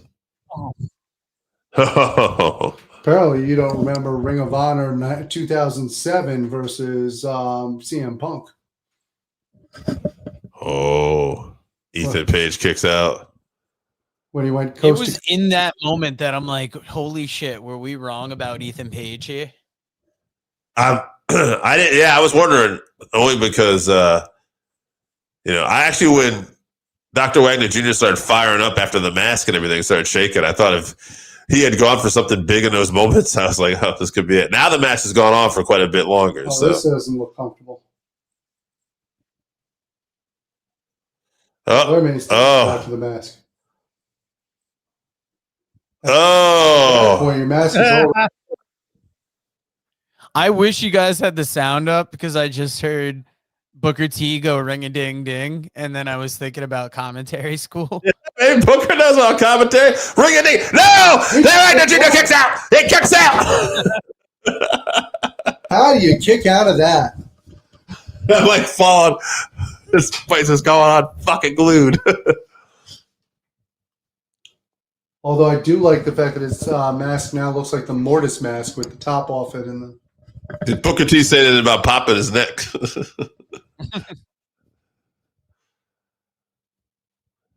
maybe Ethan Page will use the Devil's Kiss. Oh, Booker like that. I'd like to see the opposite reaction, like if a guy did it. I think Man, what the fuck is this? Get out of there. We cannot be having this. Nuh-uh. No, man. This is not my wrestling. And Vic Joseph's like, Page, we coming for you. Vic Joseph's like, what's your problem, Booker? It's 2025. Oh, Jesus Christ, that's a bump I wouldn't want to take, huh? Especially when it's like you could tell it was like just follow through here, bud. His mask being torn up right now looks like almost like he has one of those Burger King crowns on his head now or something. He's the king of wrestling. He's got like some weird bunny ears happening. Like he got beat up trick-or-treating in a white neighborhood. This is a Latin American champion. Go for the cover now or never, Wagner Jr. It's your time. Well, maybe next time. Man, Dave's really busting it out. I hope we hear the same for rock wrestling and racing. Oh, racing? There's another one. Wee! Did you say rock, wrestling, and racism? No, not racism. So this must be a Southern promotion. It is. I don't even think we want to combine the two at this point. Yeah, I don't know. All right. Coming soon to YouTube. Can't wait for you to see it. No, I did. Me TV pilots coming up. Rock, wrestling, and racism. Shopping 5 around. episodes in for New Heights Wrestling. We're excited. We put a lot of work into this, and we can't wait to see the final project go out there to you guys. Oh man, Ethan But Page. until then, Ethan Page is on the top rope. You goddamn right he is. Damn right he is. He's fired. That Canadian blood. Is it blood? Is it maple syrup? You decide. Oh, Wagner chopping the shit out of him. Could be boysenberry. Wagner Jr. now. Top rope, balls on his shoulders. Will he put him through the table? We don't know. Maybe a razor's edge onto the table. Uh-oh. Oh no. Or just a back suplex. Oh. Oh, he's spun his mask around. He can't see. That son of a bitch can't see. He can't see. He can't see, but he still has enough instinct to fire the elbows in the back. Luckily, his mask is torn below his eyes. This man was born on the top rope. He still can't. Yeah, you might have That's been. because his mother was a female wrestler. You might have been. Oh! Oh, powder in the eyes. Oh, you think you can see? See this? He should have kept his mask the other way. Oh! Cut her through the Slim Jim table. Oh, that's it, baby. He did it all. Ethan Page, baby. Ego. Kill him with a smile. I haven't seen that much powder on a Slim Jim table since Macho Man in the 1990 Royal Rumble. So how you guys feeling that match? I'm feeling like a solid 3 on it. It was a nice middle of the road match. I don't think it blew the socks off, but it wasn't terrible. Oh man, it built up really good to me. I don't know. It started a little slow, but it had a nice build to it. Yeah. Would you say it was better than the first match? Joe would disagree. No. Oh, okay. So I will be different. I liked it both. It was they were both very different. So which is nice. The first match. Right. You want it to be different. So I think it fit its spot on the bill because you don't want it as like high paced as the first one, but you don't want them coming out there and just like dragging ass. no, they definitely I'm worked. hoping it just shows some kind of difference to the Hardy's match later, that they're not like too similar and just two gimmick matches. How spoiled are we, by the way? We're seeing like people put through tables. We're seeing like Van Terminators. We're seeing blood. We're like, yeah, it's solid. It's all right. Back in the 80s, we would have like lost our mind for this. Back in the 80s, you would have been absolutely terrified seeing this. That's true. Oh my God. Hey, I'm gonna bring it up here because AJ's not in the group chat with us. But how about that thing that a friend of ours shared, where the WWE Vault released 2 hours of the Midnight Express versus the Rock and Roll Express? I haven't checked it out yet, but I'm excited to see it because I mean I've got a couple Midnight Express collections, but it's something about that Midnight Express versus Rock and Roll Express that was the defining tag team rivalry of like the 80s NWA. First of all, the most important question is it the real Midnight Express, Randy Rose and Dennis Condrey? Nobody gives a shit about Dennis Condrey or Randy. Actually, Dennis Condrey was good. Randy Rose, we don't really care about. The Run, that's something we care about, baby. It's like a new horror movie. I couldn't tell. It almost looked like it was an interactive horror movie. Couldn't. Oh. All right. Oh. Oh, it's Daphne. Or not Daphne. Which one is that? Thelma. Thelma. That's Shaggy too, though. All right. I'm into the costume. You got fucking, what's her name back there? Kalani Jordan. Obviously, it's the Queen of Hearts. Yeah, she does have cards on and stuff too. Yeah. Oh, yeah. Off of their head. I was just trying not to call her another black female wrestler. I was like, fuck, is that Miss Parker or not? Aren't they both black female wrestlers? They are, yes. TNA Championship. The Knockout Championship. It's interesting Jordan Grace came to NXT just to wrestle for the Knockout Championship again, possibly. It's a good move. It's a good career move.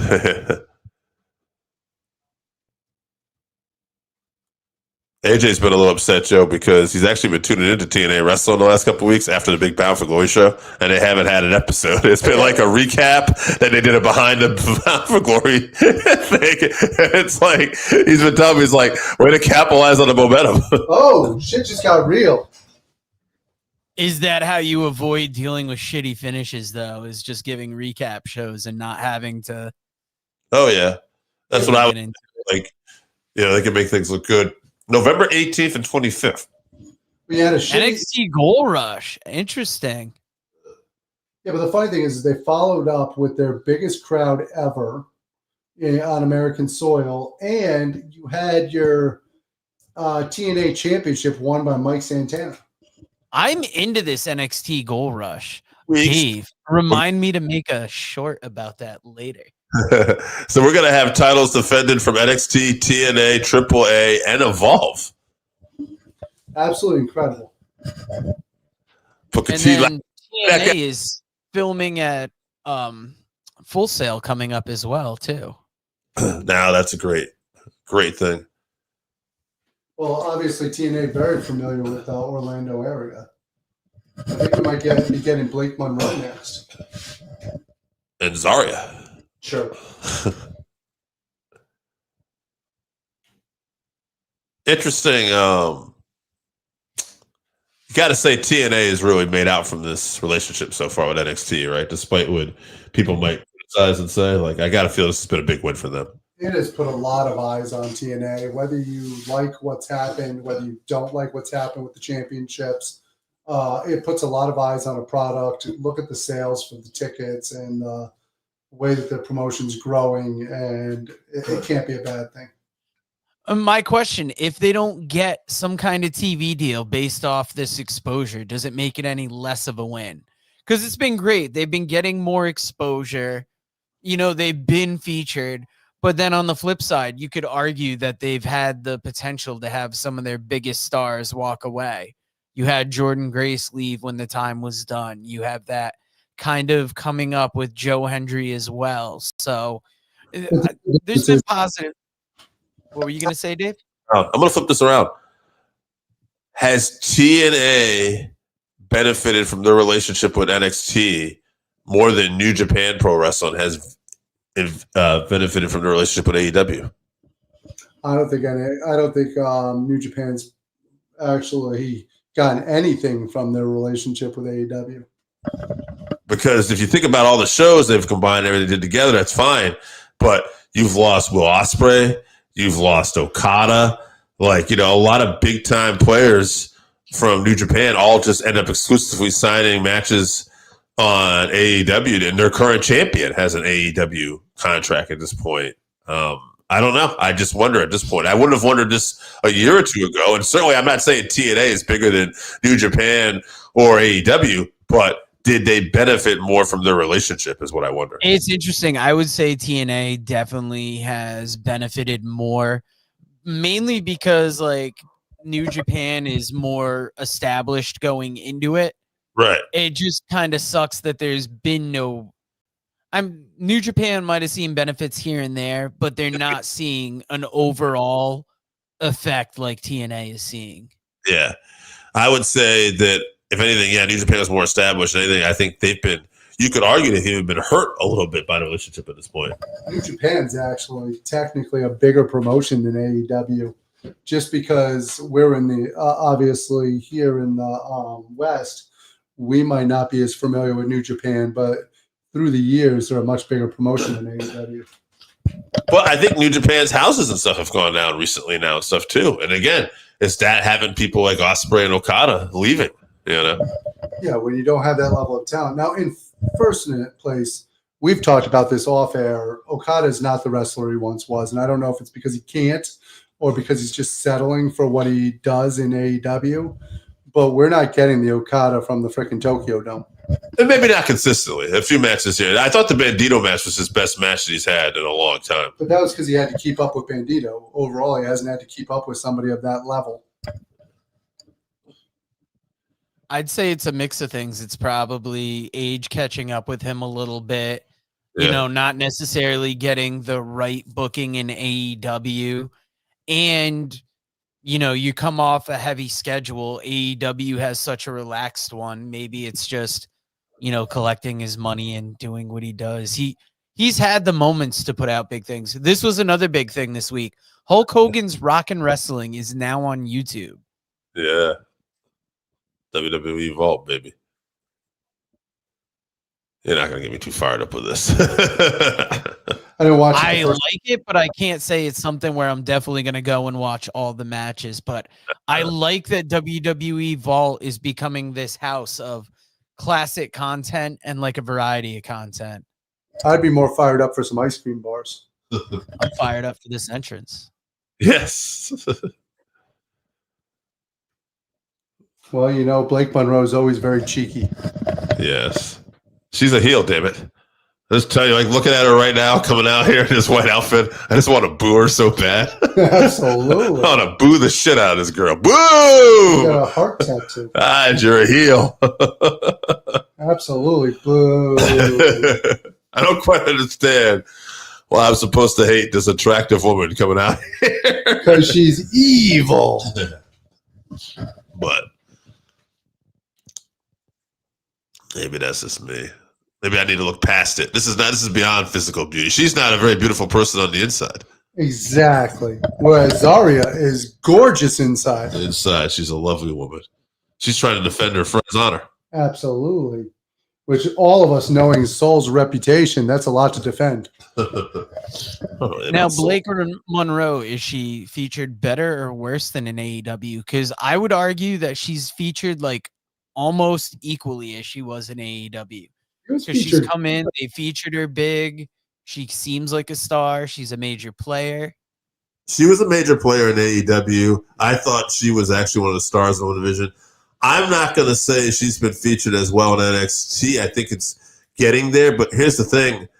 Like, I don't think that it's that easy because she was such a star until she has the NXT like women's championship or she's on the main roster. Then, you know, it's hard to say. But I like the fact that she's defending it for her and she still won't let her carry it.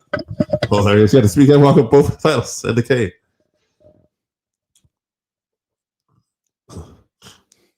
Do you think something happens where Soul actually accidentally hits Zarya with the cane? That would be amazing. I'm going to grab a drink real quick. Would you like anything? Gotcha. Yeah, take a water. Appreciate you, man. Careful out there now. Watch out. Don't get hooked on anything. It's a real tight setup we got here. I'm actually going to get a water when he gets back. That's all right. I feel like I might be making it short after this match. I think we could have a title change here, but we'll see. I didn't pre-make them this time. After a couple weeks ago with that debacle with TNA, I was like, all right, you ain't getting me anymore. You ain't getting no pre-made shorts now. Yeah, I tried doing all my shorts coming in here. Every short I linked to this watch along. So if you join this watch along because of one of our Halloween Havoc shorts, happy to have you here. Just happy to be doing this overall. No place I'd rather be. NXT. I'm going to get a water real quick. I'll be right back. On a side note, Working Fans Podcast brought to you by Zero Sugar Mug Root Beer. We are not brought to you by that. That is not a sponsor of ours. Hopefully we will be. Just a good product. All you got to do is send us a case. I'll push you every time. Just a good product. All right. Excuse me. I feel Blake Monroe. Oh, getting kicked in the face here. Big kick there. I feel like, honestly, even though that I think Soul and Zarya have a good chemistry and everything like that, I feel like it's actually maybe hindered the progress of Zarya. Like, I feel like she could maybe be further along, possibly. She has the ability to be a true ass kicker. She's got that Legion of Doom, Road Warrior feel to her. Right. And eventually you have to just bring that out in her, especially if you're going to bring her to the next level. Yeah, we've talked about this before. Like, we feel like she could maybe benefit from a heel turn at some point. Like, Zarya would make a great heel. Yeah, because Sol Ruka is the total package. There's nothing Sol Ruka needs. She's got the personality. She's got, obviously, the wrestling ability. She has the look. She's very Charlotte Flairish, as if that's a verb. but she has all the ability to be there. I think Zarya actually does too. She just needs to really bring out that inner heel. Yeah.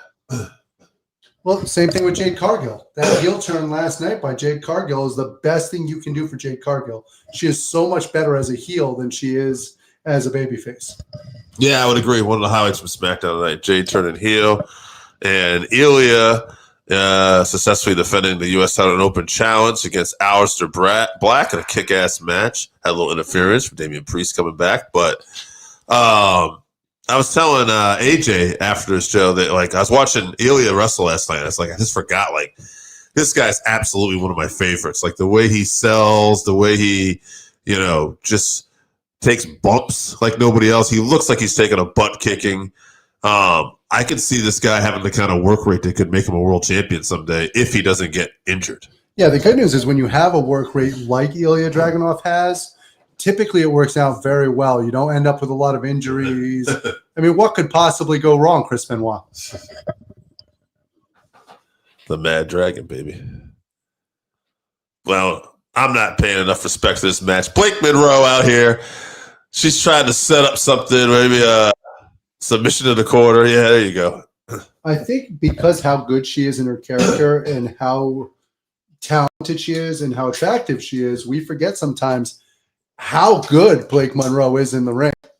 She's one of those Stardom girls that really knows how to work, right along the same lines as one Toni Storm. Oh, nice drop kick. I think she's somebody that could really get written off as just being somebody there for their looks, but you don't consider they might not consider the skill in ring. Anybody that's watched her for a while knows she really is that total package. Look at this. She's actually main roster ready right now. She's working a freaking arm bar over the shoulder. Look at this. She's going to hyperextend that shoulder along with a few other things. Now, look at that. I'm sorry because I don't know who to point this out, but I've never noticed this before. Is that a tattoo on her breast? Is that new? I literally said that in the beginning. I think it's just for this event. Oh, okay. Yeah, she pointed it out as she was coming out. It seems weird that it would just be paint there, but it is Halloween. People do fake tattoos and stuff like that. I'll keep an eye on the situation. I'll let you know. We'll do some research. We'll go back. Yeah. We'll study some film. Let us All in know. the sake of journalism, right? Joe is a cleavage expert. No. He's just a professional, damn it. Goddamn professional. All right. And Zarya's fired up. Zarya's got to defend his title for her friend. Joe, have you ever tried delicious zero sugar mug root beer? AJ thinks No, but I feel like it's got to go down good, whether room temperature or cold as ice.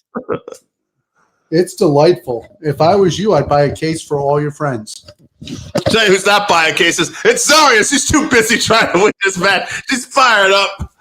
Come on, Zarya. Come on, Zarya. I look forward to drinking it at our next Friendsgiving. I'll tell you what. The only person giving out here is Zarya. She's giving out ass whippings. Here we go, Zarya. Come on, baby girl. Oh, Blake Monroe tried a good match. Nice and competitive. Yeah. Oh, look at between these two. Oh. What, Joe? Torture rat. Joe, what you missed while you were away is we were talking about. We both believe Zarya needs a good heel turn. That she'd be much better off along the lines of like a Legion of Doom or a Demolition, just a good heel turn. Look at that into an armbar. Yeah, she's a good powerhouse in there. But I think as an ass-kicking heel, it would really serve her well. You know what'd be funny as a heel is if Zarya, to add a little more rift to the friendship, actually just gave up. Like, I just didn't have it that night. Not worth my shoulder. Yeah. Had to save injury. Oh, look at that sit-down palm. Yeah, sit down power bomb. Oh, look. Sol Ruka's got a bunch of paint for Halloween also. Yeah.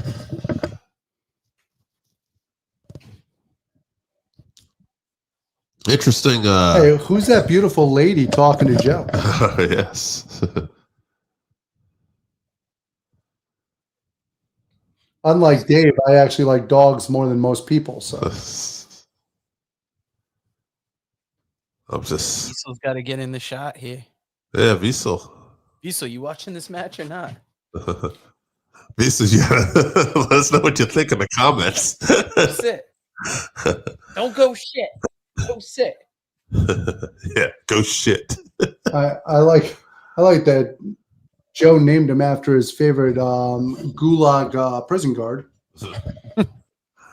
Speaking of gulag prison guards, sorry, what a big kick.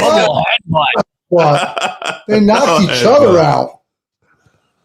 What a great spot that was. It's prison rules at Halloween Havoc. Anything goes. My God. Zaria. Do this for your friends. Do this for your family. Wait a minute. What are they going to do here? They're coming at each other. Oh, here it comes. Oh. How sad would that be to only have the speed championship?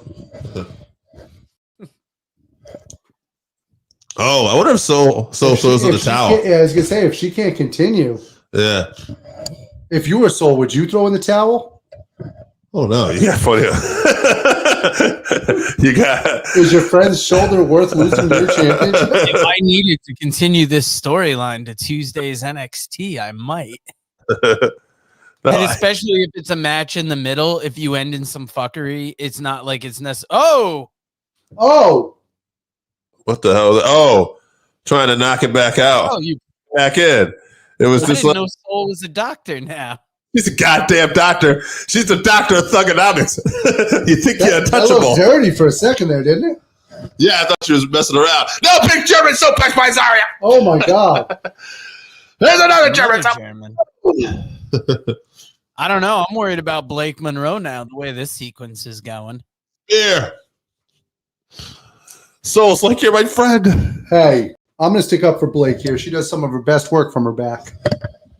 I don't know what this man's talking about. Zaria now going for the victory. Zaria, amateur wrestler. She can take you from top position, bottom position, and she's got an arm bar. Oh, no.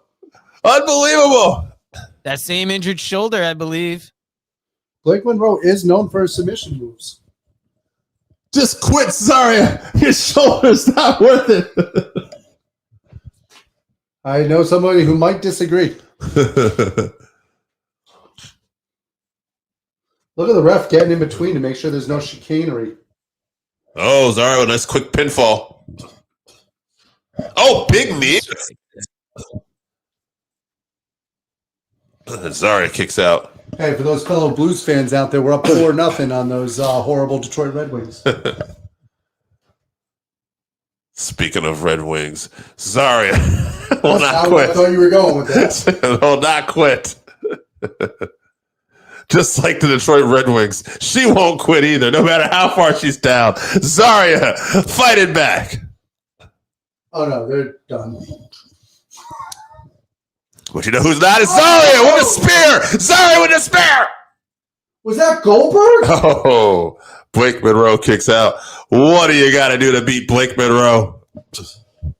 Depends on what she's into. Blake Monroe, I don't know why you're so distracted by this. We're trying to call this match like professionals here. I think me and Joe are watching a different match. They try to bring Joe down to your debauchery now. We're not going to have it. Joe's an avid animal lover. We've seen it here. He does love the beaver. Oh, Zaria Oh, they're about to fuck up. Oh, you kicked her cane. Hey, you kicked that bitch's cane. Ladies and gentlemen, we just got the worst bump of the year. Oh, discus clothesline. I thought she was gonna trip her. Oh, Zaria going Now outside. the fans are out there trying to help her.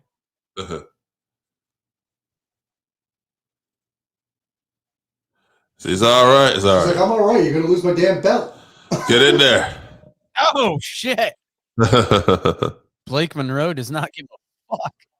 Oh, look at that. Oh, double RR hook DDT. Shades of McFoley, baby. Yeah, remember when a DDT used to knock people out? Oh yeah, that was an angle to take you out for weeks. Yeah. It should win you the match though in the title. I like the fact that she was more hurt by the one. There we go. She was more hurt by the one in the ring than she was on the concrete. Oh, Soul. What do you think about that, Soul? What? Blake Monroe's first WWE championship. Oh my goodness. I'm gonna wait a little bit here before I leave you guys for a second because I just want to make sure we don't get any other heel shenanigans here one way or the other too. Oh, you think Blake Monroe might go heel? Oh, wait a minute. She's Oh, the hairpin again. I didn't know that came into effect here. Interesting. yeah, that's when she got speared. For those of you sports fans out there, the Dodgers have just grabbed the lead also. Oh.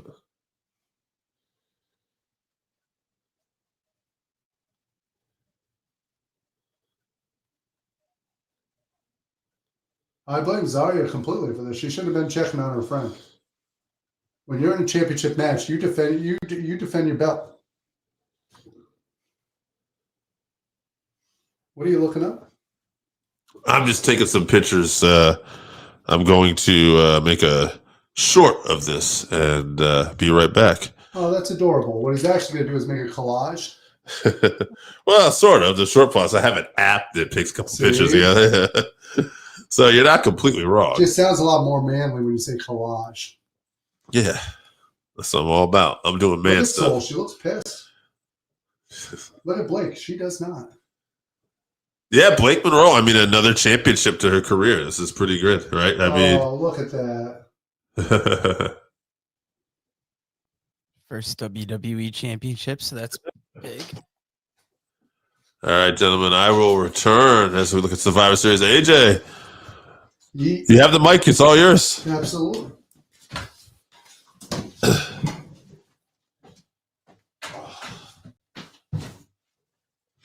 Dave stepping out to handle wrestling business, and I gotta wonder, what is our next match coming up? Do you think it's the Hardys match? I believe it might be the Hardys match. I agree with you. Things seem broken, especially since they're showing the Hardy compound. Sad there. Oh no, that's not the Hardy compound. I was about to ask, is that the Hardy compound? I'm trying to think where they even are tonight. That's doing really well. I think it's Arizona. It's definitely Arizona. I saw an article earlier today how all the NXT talent had landed in Arizona yesterday. Oh, here you go. Look at these guys. All of them doing well. Carmen Petrovic, I don't know when the last time she was featured was. Right And around you got Kendall Gray and storyline boyfriend got let go and from the company.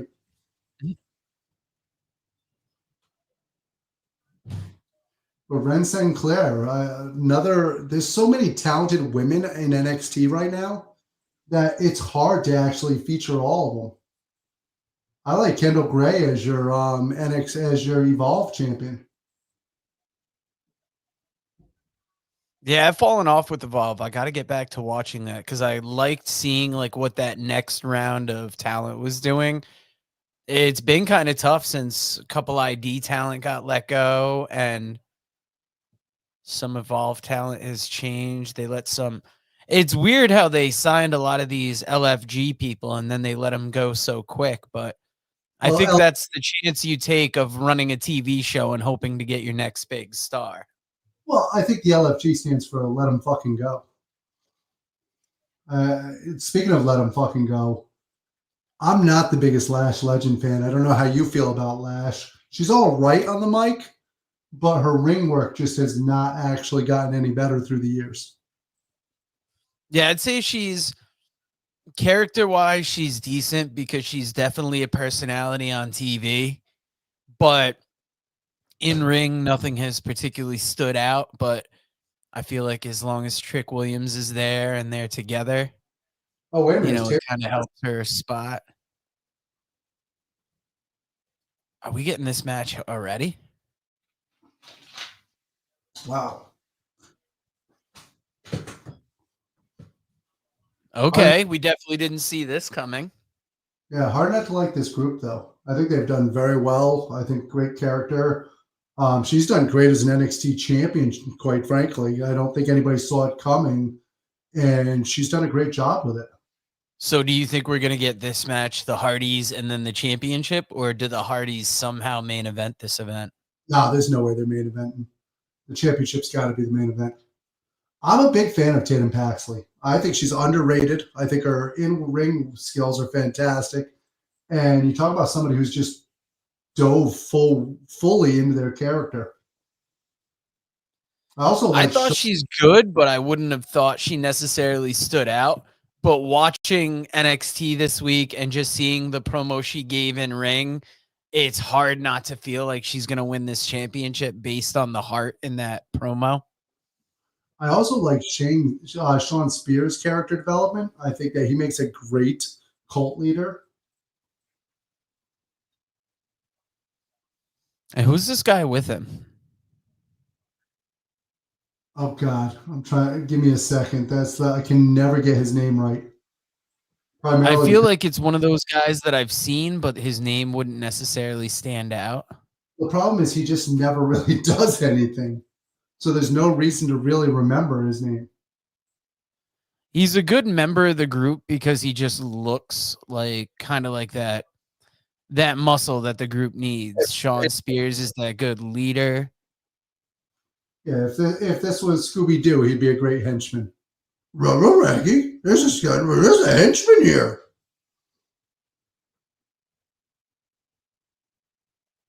But Sean Spears, I think, has done well with his role. And Izzy Dane, talk about somebody with a bright future.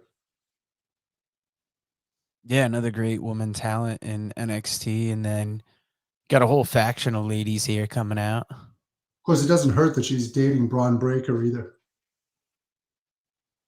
No, that will always help. Although that didn't save Cora Jade. For a little bit.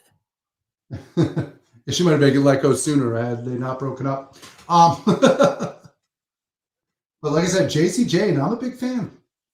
I'm an even bigger fan of Fallon Henley, but AJ, here's something that Dave and I talked about this week, and it was a story I had heard come out in wrestling the past week. What do you think of the idea of WWE utilizing AI for writing and other, services around WWE?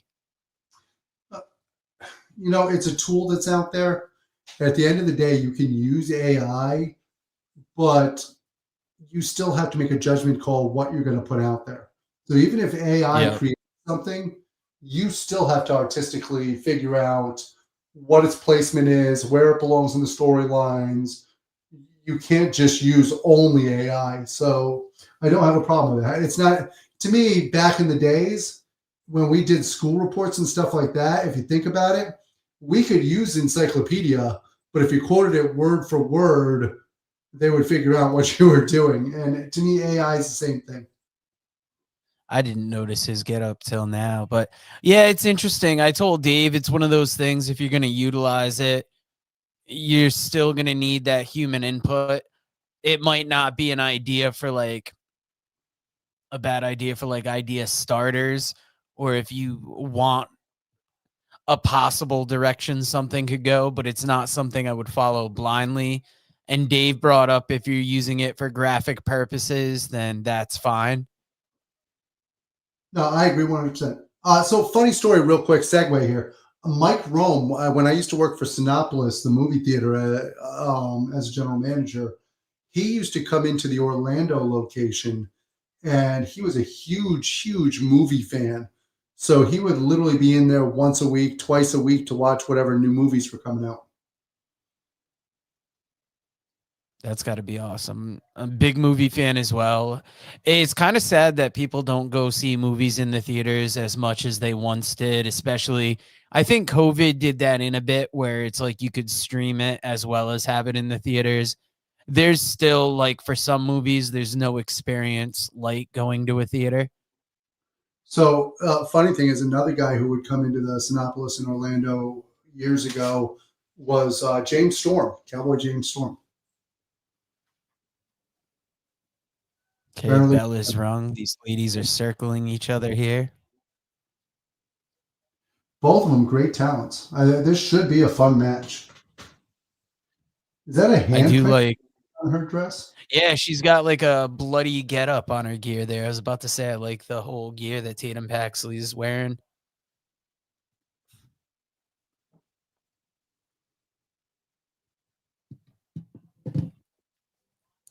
Dave's about to miss the whole ladies match here.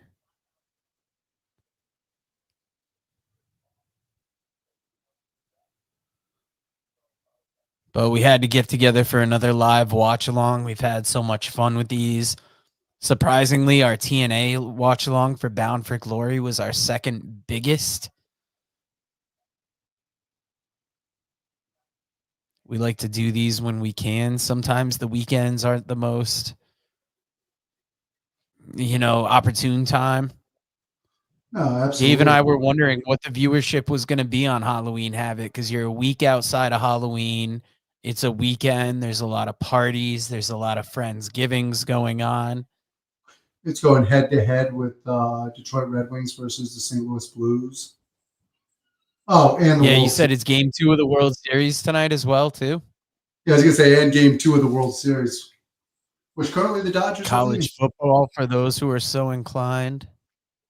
Yeah, unfortunately, my Seminoles are not having a good year, so I'm not so inclined. And then you've got other shows. You got like that MLW show that's on at 10 tonight. I want to say AAA is later as well. Yeah, I do have a soft spot right now for the Blue Jays. UConn's own George Springer, who was a hero in ALCS and now doing big things for the Toronto Blue Jays. It's all good. It's all good.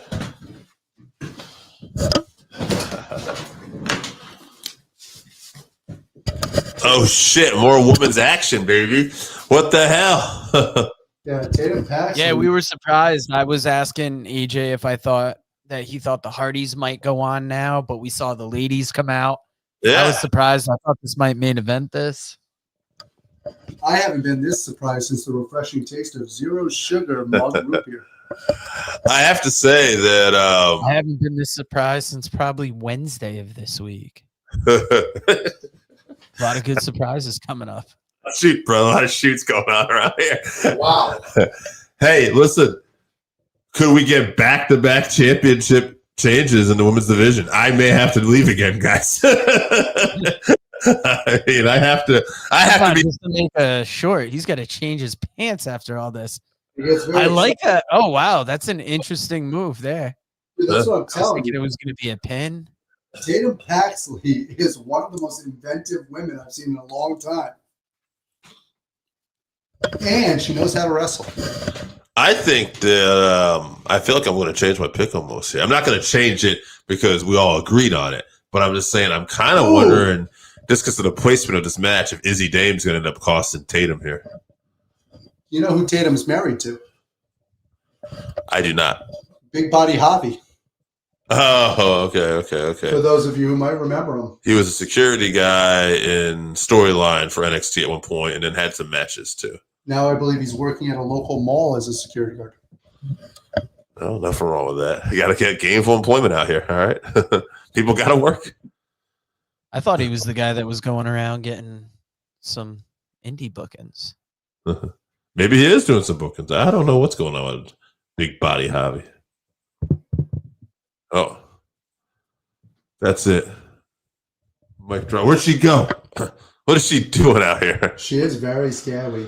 Oh, there she is. Oh, shit. Watch out for the stairs. Oh, kick to Pat. Oh, kick to Fallon. Ooh, oh, that was a dangerous. I thought. Oh no, this could be. Oh no. Oh. Often people say the side of the ring is the most hardest place. I guarantee you that is the hardest spot of the ring. I feel like she's been borrowing some stuff from Fit Finley there. Fit Finley used to trap people in the ring skirt, and then I've seen Fit do that move a few I'm times. looking at that, and it's like, how do you even work that? Joel, obviously, she's not really hurt, but it's like that seems like a painful move no matter what happens. Obviously, she's not really hurt. Hey, you guys might have talked about this. The Kong's got kind of almost a righteous thing happening here tonight, huh? Oh, absolutely. With all the white. We did not bring that up, but we did talk about how good this group has been for Sean Spears, how that other guy in the corner, we didn't know his name, but he really kind of fits in as like the muscle of the group. Dave's looking it up. Do not let him fool you. I am looking it up. This is how little the guy in the corner meant, though. Neither one of us were willing to Google it. Dave's actually Googling it.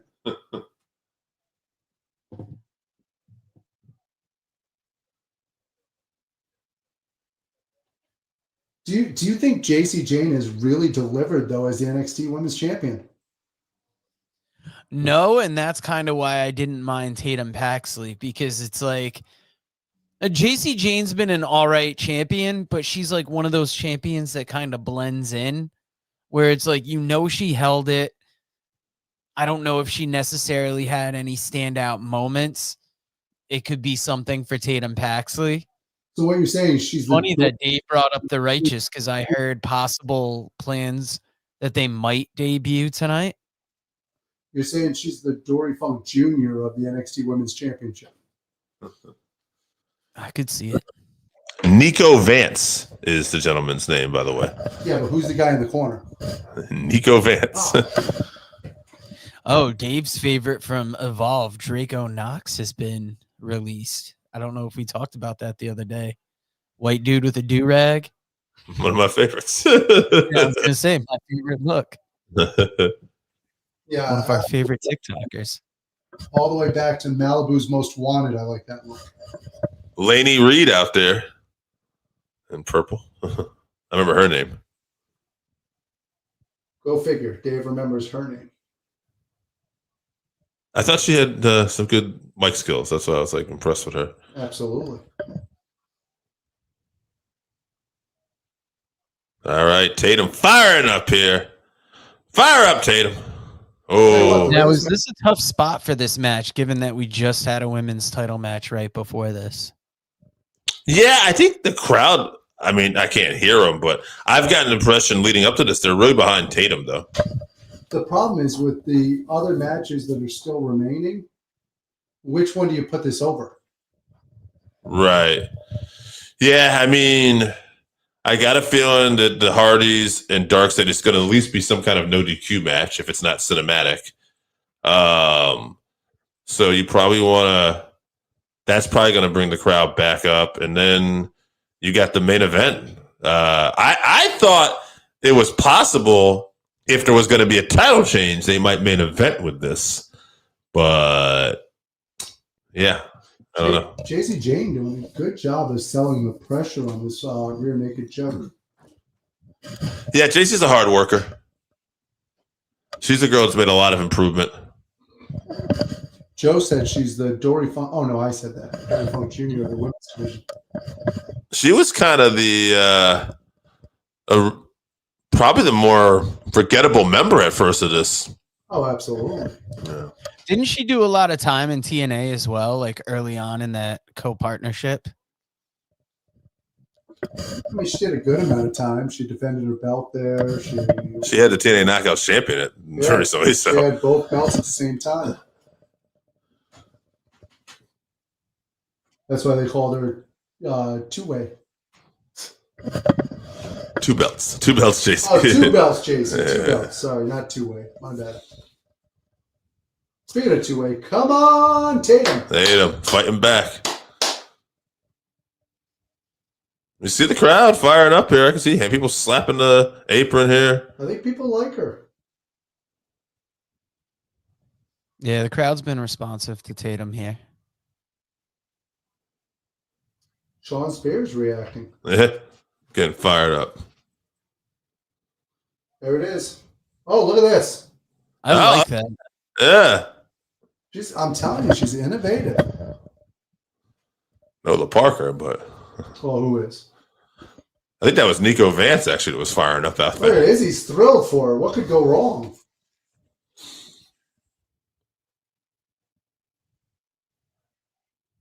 Oh, no.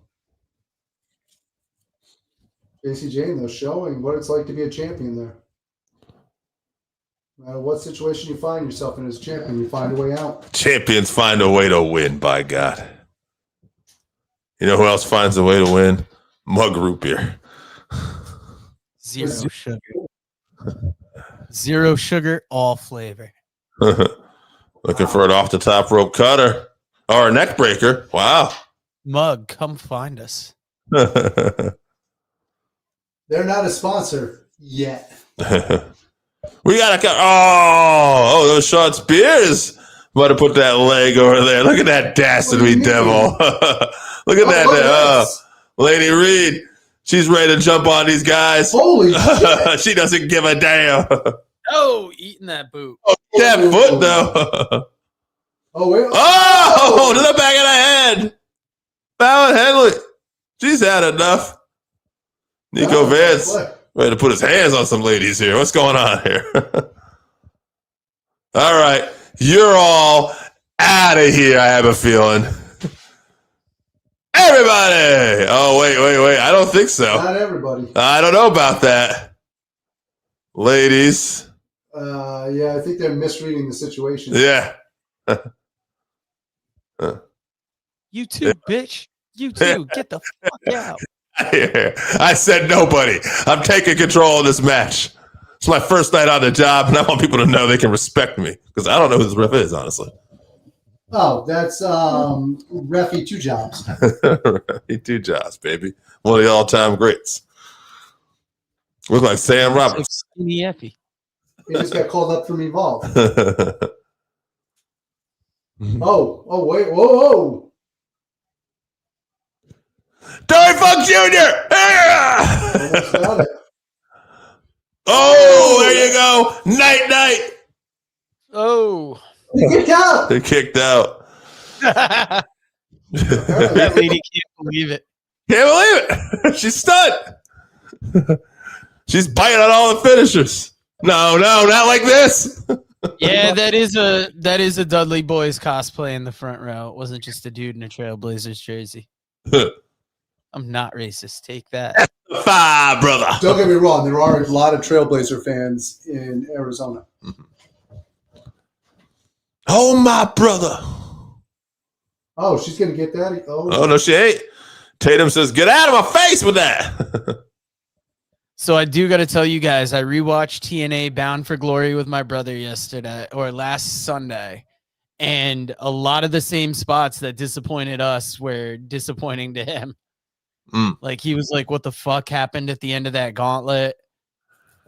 Oh, He yeah. didn't seem as bothered by Javon Evans and Leon Slater. But like at the end of the Dudley's match, he's just like, what the fuck was that? And I was like, I wanted to let you experience it rather than ruin it. Because I've heard people say that they enjoyed it. Yeah. Most me, people it felt like too much, too late. Did your brother feel like the Dudley should have went over? No, he wasn't. He was fine with the ending. It was just a match that it just didn't need to happen. Yeah, and it went on forever. I think the biggest thing of the match is Jeff saving Devon with that big dive where he pretty much hit his head on the ladder. Oh my God, yeah, that was terrifying. You know what's not terrifying? JC Jane kicked out. She's still going. That was terrifying. I thought it was over. It's terrifying if you're Tatum Paxley. You thought you had that in the bag. Along with these fans here. By the way, that was a hell of a move. These fans want Tatum Paxley to win. Anytime you see a 450 splash. These fans want another short from Dave. They know it's coming. It could be. Wait a minute. Oh, got to give the people what they want. JC's not going to allow that to happen. If there's anything we know, gotta give the people what they want. Oh, JC with the knee. Uh-oh. Wow. And I can confirm we'll give the people what they want on this Friday's episode. I can't wait to hype up the surprise we have for OWR. Oh. Second hardest part of the ring. All right. Well, I'm interested to see how this finishes now that everybody's been banned from ringside. Yeah, with nobody out there, this could go any way. I like it because it brings the focus of the match back in the ring. As much as I like the groups involved, I like that we're kind of just focused on these women now, and we're getting a good match out of it. I actually feel like the odds are better for Tatum Paxton now because you're less likely to get Izzy Dane interfering. Right, she could have been cheated on either side.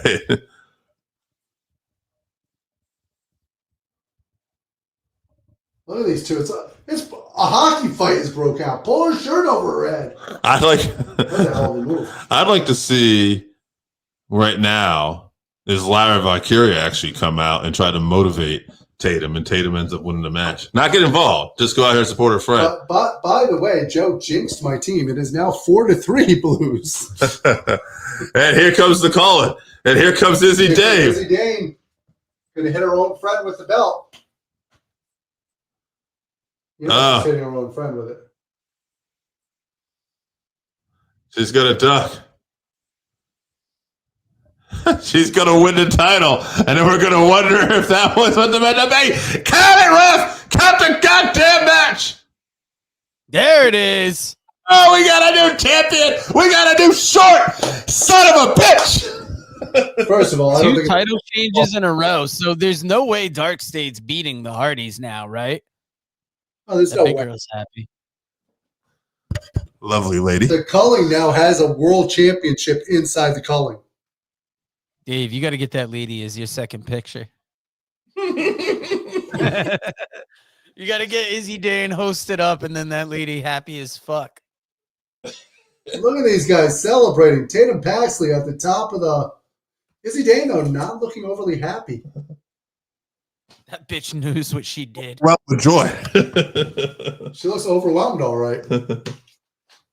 Look at her culling looks extremely happy. Dude, I'm on X getting pictures right now for this, and I just have to say, I'm seeing people saying, holy fuck, Tatum did it. Like, they're, like people are under this. People are excited. And that's not even a Portland Trailblazers jersey. That's a Dudley's jersey. Oh, look, they're on their back.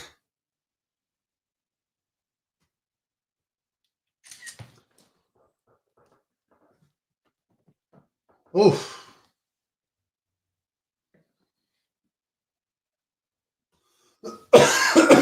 This is one of my favorite upsets of the year. Mm-hmm. There she is, Dave. Get the picture. I'm not getting that picture. She's so happy, though. I've never seen that kind of pure joy. I got what we're looking for. I got it. Yeah, Tatum. Get it, girl. Oh, yeah. The Cullen, though, with their first titles. Yes, because Spears was a North American champion, but I don't think he had the group with him yet, right? No, it was before. Yeah.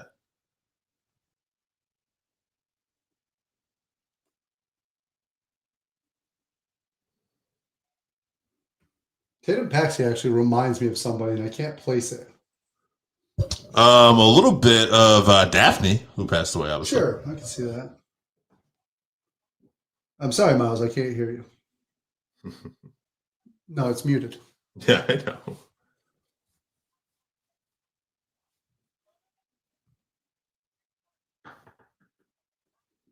Apparently, Ava a little horny tonight.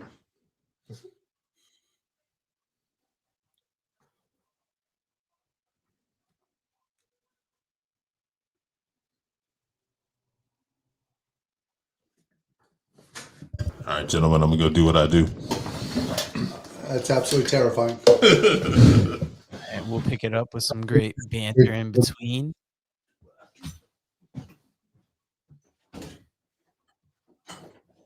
And you'll get this on TNA or NXT pay-per-views. There'll always be some kind of storyline in between that'll lead to the coming up week.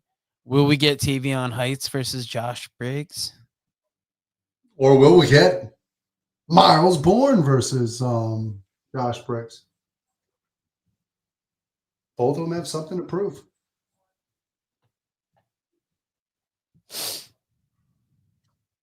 Okay, Tavion Heights versus Miles Bourne. Interesting.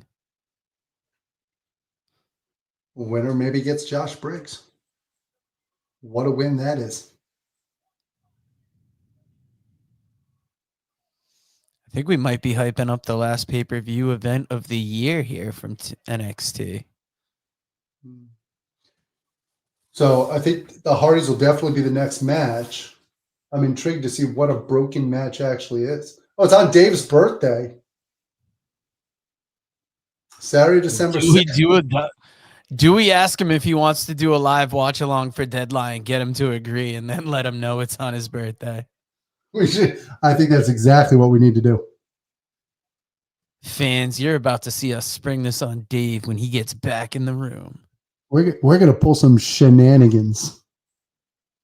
Broken Rules match. When I first heard about this, I was convinced it was going to be cinematic match. I was ready for it. Matt Hardy wanted to let people know that it wasn't going to be. And that disappointed me a little bit because I don't care a lot about Dark State, especially like just after what they did to that TNA pay-per-view. It's like, I don't know how to really get excited by that, but I felt misled on their last pay-per-view because I thought their match was going to be in 3D. What I do like about Dark State is NXT is trying something. When Dark State started, it felt like that chaotic. What was that group that they had in the main roster that had Dijak and everybody that came in? That it was like when they first debuted, tearing up the ring, it was awesome. But then the longer the group went on, it was just nothing. Yeah, Nexus 2.0. Yeah, and then they really got, they heard a lot of shit about that. And it was funny. I think the Hardys are the Hardys the people that did the best with the cinematic matches? Oh, absolutely. Obviously, AJ and Taker had a big one. What about But Cena? a Hardy's cinematic match around Halloween, it's kind of like, how does that not a winner? Yeah, Cena and Bray Wyatt during COVID. Oh, that was another one. I'd say that in the Hardys matches are like two of the best cinematic matches I've seen. Yeah, well, I remember. did good with the broken Matt Hardy. It was absolutely phenomenal. Yeah, I've actually, from a tape trader, I got a collection of the Hardys matches put together on a DVD that I enjoy. Look how beat up the Hardys are going into the Lake of Reincarnation. Dude, we got to find this lake. Although it looked like an oil spill there. Uh-oh. I think he might be broken. See, I like the look. Like, just think how great that would be for. It's incorporating all the elements that made these matches big.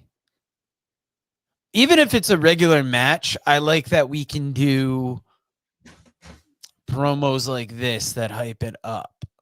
Are you a little sad that Rebby has never wrestled again since then?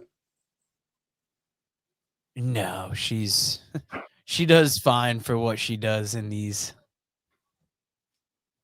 I'd argue her dad is maybe a bigger character in this universe than her. Oh, absolutely.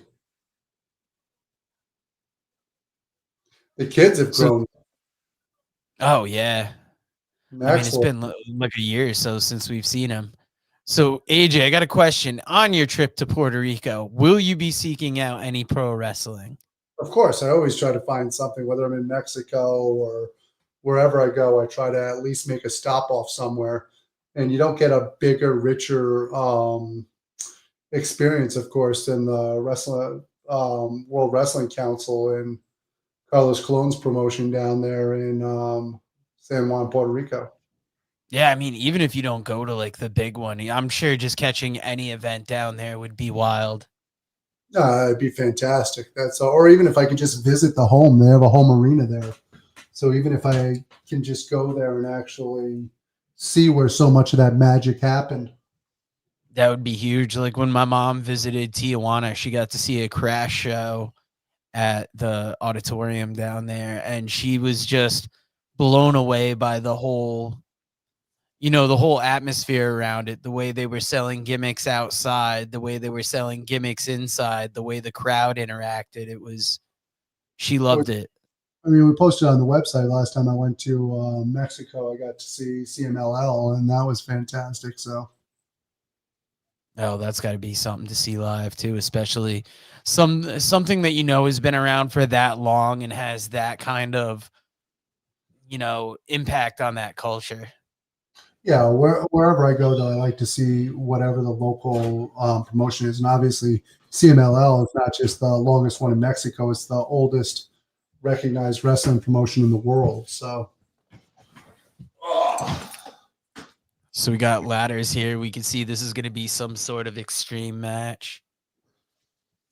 Dave, NXT Deadline coming up in December. Are we doing a watch along? Hey, December what? I think it's important. December 6th. My birthday.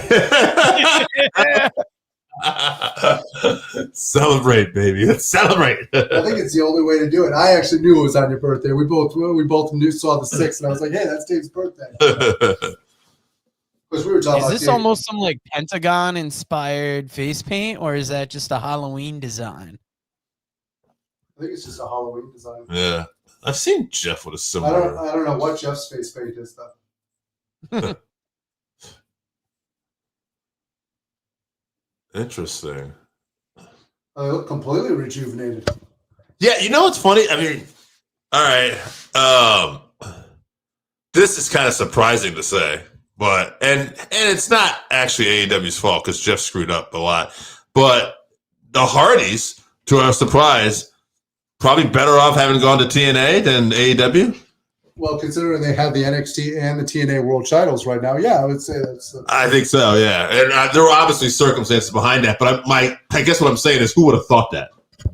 I don't think anybody saw that coming. However, they are big fish in a very little pond right now.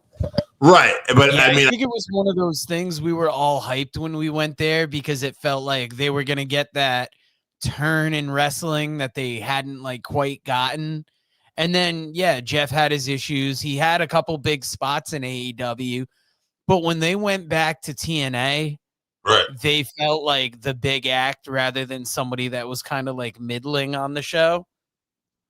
But it's just like, and then look how big they are. They're featured on this show as well. Hardy was basically a bag carrier for the elite. I don't know about that, but I think it's wild. I think part of the thing is we didn't know at the time that TNA was going to have this working agreement with NXT either. And that's what's truly paid off here. And the fact that WWE and NXT appreciate the Hardys. No, absolutely. And I think WWE, I mean, obviously the Hardys became big at the same time as Triple H was on top. So it's not overly surprising to see them want to do well. And Shawn Michaels. And I mean, how many times were, the Hardys were enhancement guys for some of these guys back in the day, and they loved working with the Hardys. Yeah, they bumped their asses off of the Hardys back in the day. There's all kinds of footage of Jeff Hardy, especially taking some sick bumps. He wasn't even 17 years old, I think, at the time. But it's also one of those things where the WWE, I think, has a soft spot for what they've gone through, both Matt and Jeff, because both of them have had some bad luck at times. Mm-hmm. A lot of it created by themselves and their own vices, but still. Yeah, but man. Has there been another team that's been able to dig their grave as deep as the Hardys have and then climb out of it each time and get success? Absolutely not. I think the Mulkeys really come to mind. I mean, when you look at a team that just overcame their vices and were able to No. There are teams that, the Road Warriors were majorly successful and they had their demons. They stayed on top, but they didn't have the level of demons, I would say, as the Hardys did. And they were just a completely different act. Well, they also didn't. And it's happened to the Hardys multiple times, too. Yeah. Yeah. I just can't think of anybody. And again, self-inflicted, but I can't think of anybody that's gone through the troubles that the Hardys went through. Closest I could come up with, and again, maybe this goes to that soft spot AJ was talking about, closest I could come up with was Shawn Michaels. Well, here's something you have to remember, too. We talked about the Road Warriors. Yeah, Shawn Michaels is another good one.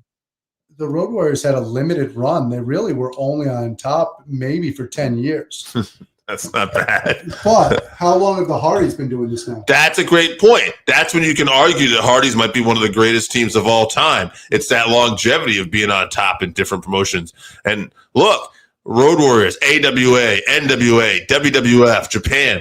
But the Hardys, what they did, WWE, TNA, ROH, NXT now, and these are all like major promotions other than AEW, which was a short run. And, hey, they weren't jobbers there or anything. So at the end of the day, Hardys have had great runs. And then you look at the single success, Jeff Hardy being a world champion in WWE, TNA, Matt Hardy, a ECW champion for the brand, a TNA champion, a US champion. So, these guys have had a lot of success. No, absolutely. When you talk about greatest tag teams of all times, they've got to be in the conversation, obviously. I think so. Now, we saw it last week, but last week was we agree, wasn't really our thing. But if you look at their whole careers, who did have the better careers, in your opinion, AJ? The Dudleys or the Hardys? It's tough to say. Once again, longevity. The Dudleys really haven't wrestled in the last 5-6 years. And the Hardys have continued to go through the time. So to me, the Hardys, I think, have had a actually longer, better career. Also, the Hardys had a version of the WCW tag titles that came into WWE there for a little bit too. I forgot about that. I think the Dudleys had the more surprising career coming from ECW, from. Although, in fairness, the Hardys came from jobbing in the WWE. How many jobbers ever made it to the level of where the Hardys did? Yeah, world champions. Yeah, at the end of the day, yeah, it's pretty wild. And both of them with singles glory also. You could argue, although he was only really a jobber for a couple of weeks, but Sean Waltman had great success coming from Enhancement guy too. Oh, absolutely. Yeah. But he was also a star regionally before with GWF, with Global Wrestling. Absolutely. And there's stuff even him out there competing for the NWA against Sabu back in the day as the Lightning Kid too. So exactly. So really, it's a little bit different. Whereas they really were homegrown talent for the WWE. This really is a 4-on-2, by the way. Yeah, it's turned into that because it's an anything goes match, and which makes me wonder about the odds on this too. This is the Hardys are kind of getting a lot of the upper advantage here. I could see Dark State winning this.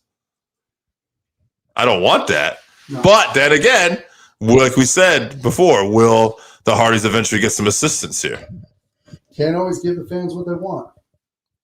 Now, I got to admit, watching this and knowing that there's 2 no DQ matches on this card, they have made an effort to make these matches feel different, where it doesn't feel redundant having 2 matches like this here. Also, love the artwork on the tables. Yeah, it's funny to have the ladders and the tables and the chairs out like a TLC match, but it's not actually. No one's going to be climbing a ladder or anything in this match. Well, they may climb it, but there's no belt.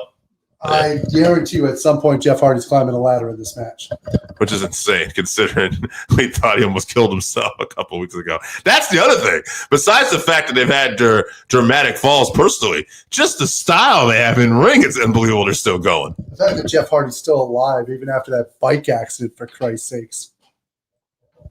It was Freddie Prinze Jr. who actually pushed Jeff Hardy to be world champion in WWE as a writer. I think Hunter wasn't even a fan of the idea at the time because Jeff had the wellness strikes. And Freddie Prinze Jr.'s argument was that the people connect with him. It's real. Let's be honest about it. I think we have something special here. Oh, I agree. So a lot of times people, as much as people love for people to fail, they love for them to actually come back and be vindicated, and then they like to watch them fall again. And the Hardys have provided that. So hopefully now, though, we can just end their career on positive notes, and everybody seems happy. My biggest fear is at this point that it's going to be a serious fall that takes out Jeff Hardy, and they're not WWE Hall of Famers yet. I don't believe, right? I don't think they've actually had that honor episode. I feel like that's got to be a given at some point. I would think so. I don't see how you can't put them into the WWE Hall of Fame. It's got to be the reason why they're in NXT now, because they're still going, but you have to feel like there can't be that much more left to their careers. And it's like, why not get them back to WWE where they can get that Hall of Fame recognition? Mm-hmm. Because as much as we trashed that match last weekend, I don't think it's necessarily all on the Hardys. And like the Hardys have delivered in this match for example. And the big thing is a lot Like of we're them about to see. are already. Oh, Oh, he almost did it again. You see how close he came? yeah, that didn't look pretty. No, it doesn't. It doesn't look pretty when he does it anymore either. Oh my goodness! You know, one of the great things I think when they're lucky though with NXT is though you have a lot of young talent that can really help. Bump for them. Oh, It didn't look as bad on that, but you didn't catch it all with that camera angle. Yeah, unbelievable. And then This again, already here, feels like a better match than them and the Dudleys, which is sad to say. well, I mean, it's again you have young talent, and again, also to AJ's point, this has been 4-on-2 the whole time. Though. it has literally been a 4-on-2 match.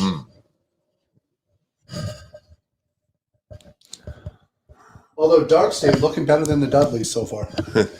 To Joe's point, hey, wouldn't that be something, right? The Dark State wins this. They're going over, baby. 4-on-2. They got the tag titles. Do they get all 4 belts? No, it's just for the NXT titles, which is why I could see Dark State winning this. Yeah. But I still gotta believe that.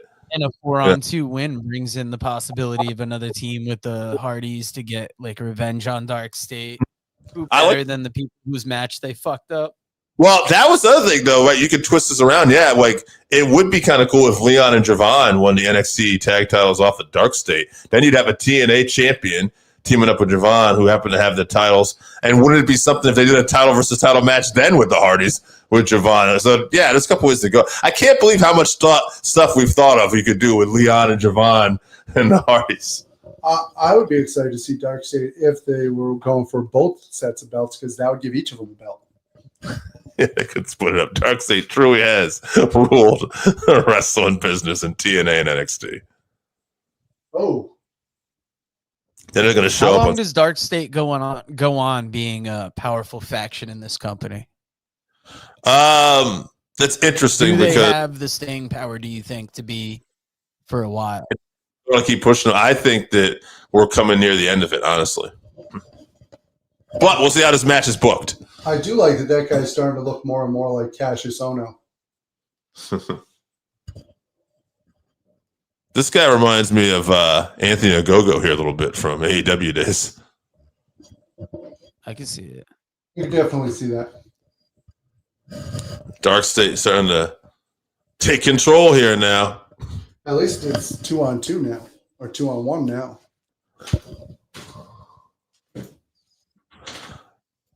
How's the show going? We got Randy Osgood in the comments, baby. Randy, it's been fun, man. There's been title changes. Tatum Paxley's the new women's champion. Blake Monroe, the former Mariah May, is the North American women's champion. And we got the Hardys and Dark State crushing it, brother. Where you been? We might get our 3rd title change in a row. It's funny. I hadn't even seen that comment, and I was about to mention how well the show has been going so far. Like, Halloween Havoc's been fun. It didn't feel like TNA where we felt disappointed through most of the show. Randy, we've been impressed that the Hardys just have this incredible run, still going, titles and crazy matches, and it's unbelievable to think the Hardys are just still going at it. I gotta tell you, there's no quitting, Brother Nero. The Hardys, Randy, can you believe it? They're still going. Fueled on cocaine and whiskey. I didn't say that. Allegedly. All right, Dark State taking control again here. Randy, what are you dressing up for as for Halloween? Maybe he's not. Who's to say? Are you dressing up for Halloween? Yeah, I'm dressing as someone flying to Puerto Rico that night. Oh, yeah, you're actually literally going that night, huh? Forgot about that. Yeah, I don't think airlines let you dress up in costume to go on their flights anymore. Halloween's still one of your favorite holidays? I absolutely love Halloween. I can't wait to see Randy dressed as the farmer's daughter. Who's to say? And who's the judge? Speaking Is of it Mike which, Rome Beetlejuice, by the way? That's what I believe he's going. Yeah. He's dressed up as something. He's got like flower sunglasses. It's sunflower. Hmm. Nice tackle, 4-way tackle. John White is upset. He can't believe it. Oh, I'll tell you what, all the matches have brought something different out, huh? not only Yeah. that, but they've all really given it. There hasn't been a stinker on the card. No.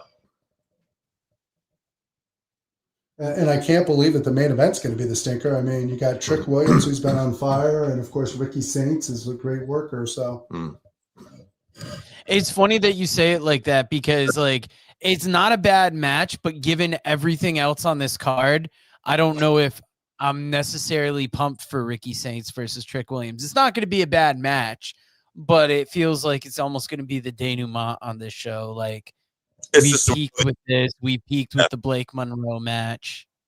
well, this match has already, I think, been better than some people were expecting it to be because I don't think there's a lot of Dark State fans out there. And I don't mean as a heel team. I think there's a lot of people that just automatically go against new factions. And there's Jeff trying to break his neck again.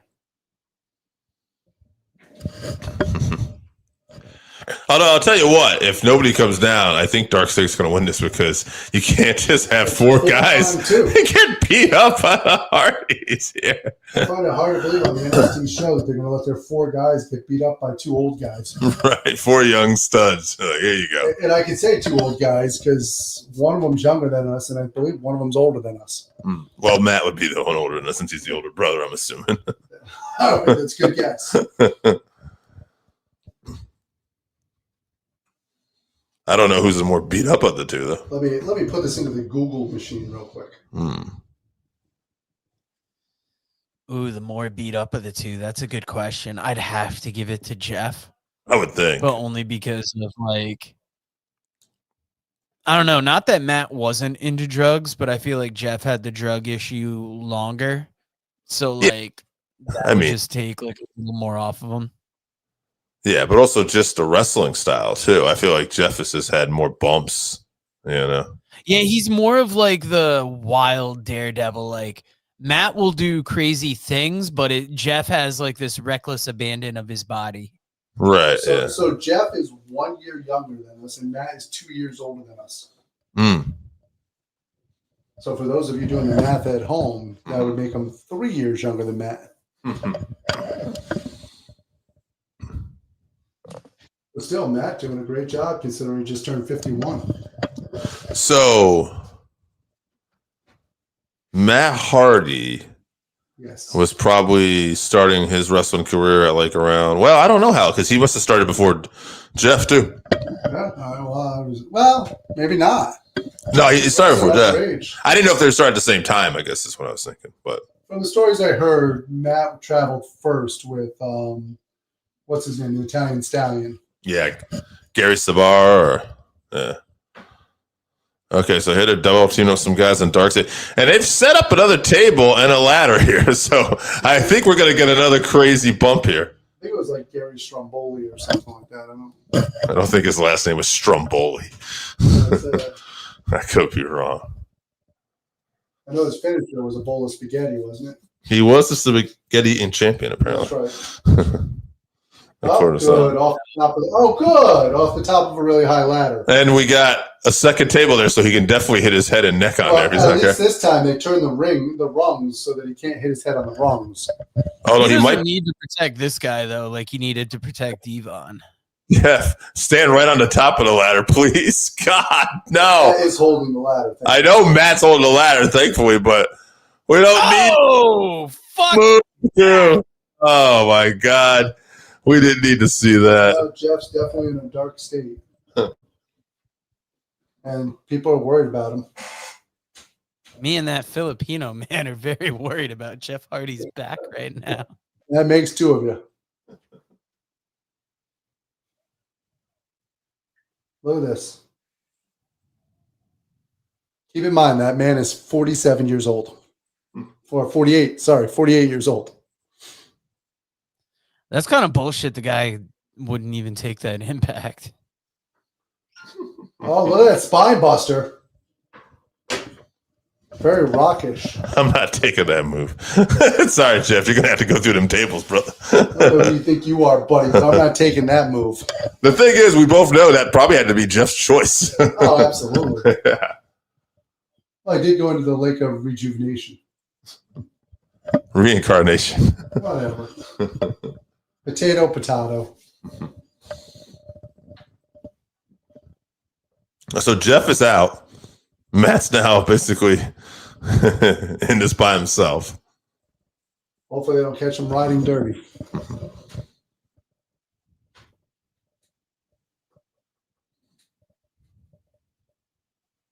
Oh, jeez. Yeah, I've never seen him go to the top rope before. Matt Hardy's like, fuck you. Look what you did to my brother. Lennox is a big dude, though. Oh, we got another Dark State member getting up, too. Yeah, and Lennox is blocking it. Oh, throwing Jeff in the ring. Because, That's right. Rip him down. yeah, I thought you were going to say rip his clothes off. I thought it was weird. I was like, what are you doing? I think it's great that Matt's still the one wrestler that's shopping at freaking what's the name of that horrible store? Hot Topic? Yes. Hot Topic back in the day used to be a cool store. Now it just sells anime. I don't know what that is. Oh, but- sorry, anime. Oh, Mariah May. Yes. Yes. And AEW shirts. I haven't been to a Hot Topic in years, but They were showing Bullet Club shirts back in the day. I remember when no one else was. yeah, they were the first adopters to really get on that. Yeah. I think Actually- they're one of the only stores still in the Crystal Mall, if I'm not mistaken. Actually, that and the massage place. Good thing about massage places, they really can work anywhere. Dark State now taking control.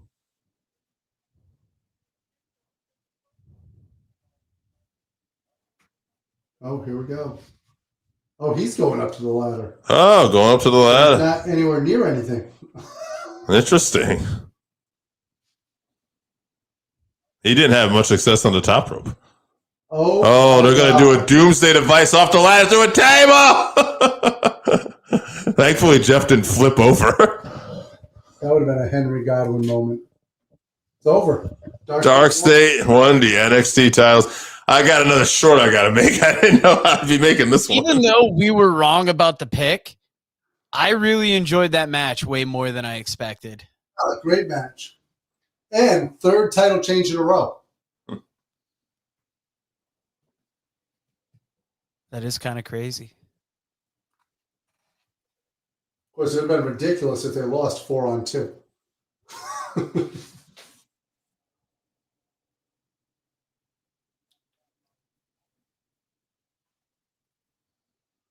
Great match.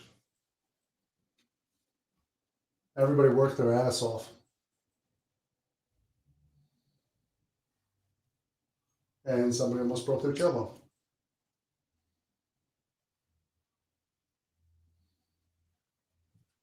Whew. Tell me that wasn't rock like. That power, that spine buster.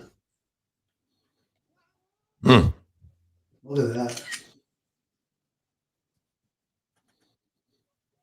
Crazy. I'm not as surprised with that one. I did think that might happen, but I just really thought Leon and Javon would have tried to help out, but maybe we're going to get a Leon Javon Dark State tag title match. But that's got to be your surprise. All right, guys.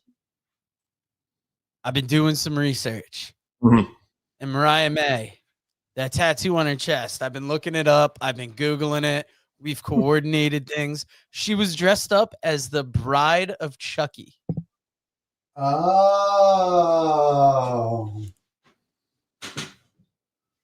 I'm going to send a little picture here to Dave to share with you. Who's Chucky? You know, Chucky. Friends to the end. Child's play.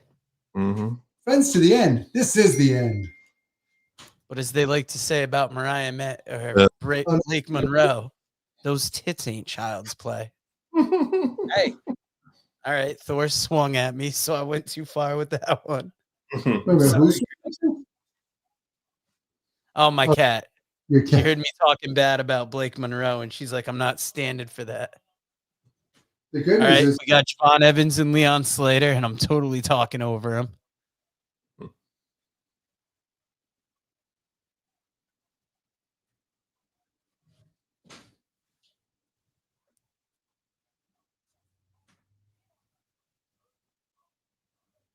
All right. I'm a fan of these guys as a tag team. I hope to see it going forward. yeah, I think that'd be a blast. I shall return. Joe, who do you believe is going to be John Cena's final opponent? I mean, I've been hearing a lot of talk of Walter. That's not a bad one. Who is the right final opponent? It's tough because the man has had such a legendary career. Arguably, I'd say somebody. Oh fuck, they've done. So I made a prediction. I'd say like him versus The Rock one last time. Do that generational thing. I made a prediction over a month ago, and this was before the man left AEW, that Chris Jericho is going to be the final opponent. And now he is no longer with AEW. Is that official? It's official. He is no longer with AEW. I know there's been speculation. I've been hearing like his Jericho cruise was announced, and Not a they single person. not AEW wrestlers featured on it. Not that necessarily says anything, but that could signal things. And in reality, Jericho's been stale for a while in AEW. The last couple things he did just didn't really hit.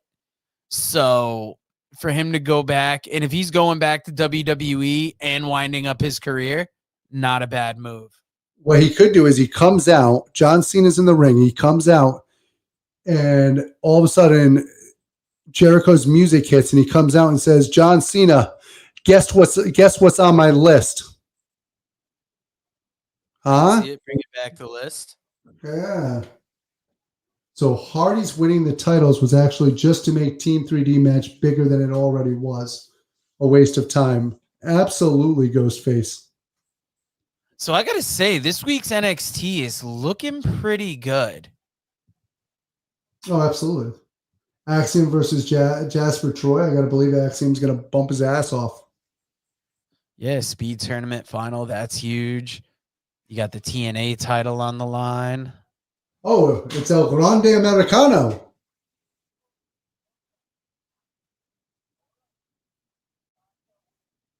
Speaking Spanish. I almost want to get that El Grande Americano pin now.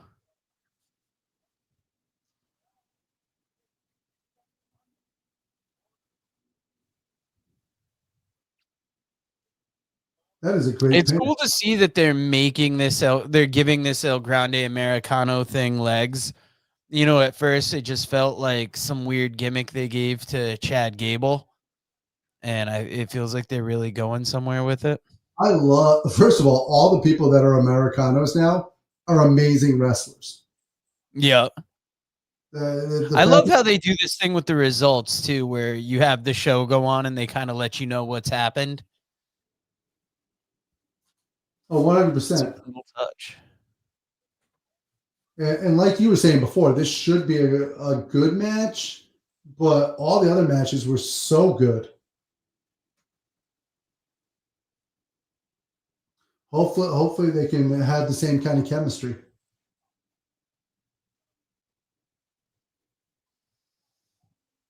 The crowd does like to whoop that trick. By the way, the Red Wings now up 5-4 on my Blues. So, where are we on that World Series game? Let's see here. Let's take a look. On the World Series, it is 1-1 in the middle of the fifth. I would love that. Sacrifice fly by Connecticut's own George Springer brings home a Blue Jay to tie the score. So once again, Connecticut's own George Springer bring in the heat. Yeah, if I'm not mistaken, last I knew there was like a New London High graduate on the Toronto Blue Jays, at least at one point. So it's great to see some Connecticut people featured there. Yeah, I like the And fact it's that also good that we're just seeing so much sports on tonight. You guys think we might just be wrestling heads, but we're into hockey. We're into we can talk any sports you want to talk. baseball. You want to talk about my amazing New York Jets and our perfect season so far? All right, I didn't see that AJ was reading one of our comments here from Ghostface. So the Hardys winning the titles was actually just to make Team 3D match bigger than it already was. Pause. Waste of time. 100% Ghostface. I agree. Yeah, a little bit. I don't think that match necessarily needed more titles going in. I feel like if there was less going on in that match, it might have been better. However, Between the Hardys and the Dudleys. I think it did give some people a little sentimentality getting to see the Hardys win one more WWE championship. But I don't know that it was necessary.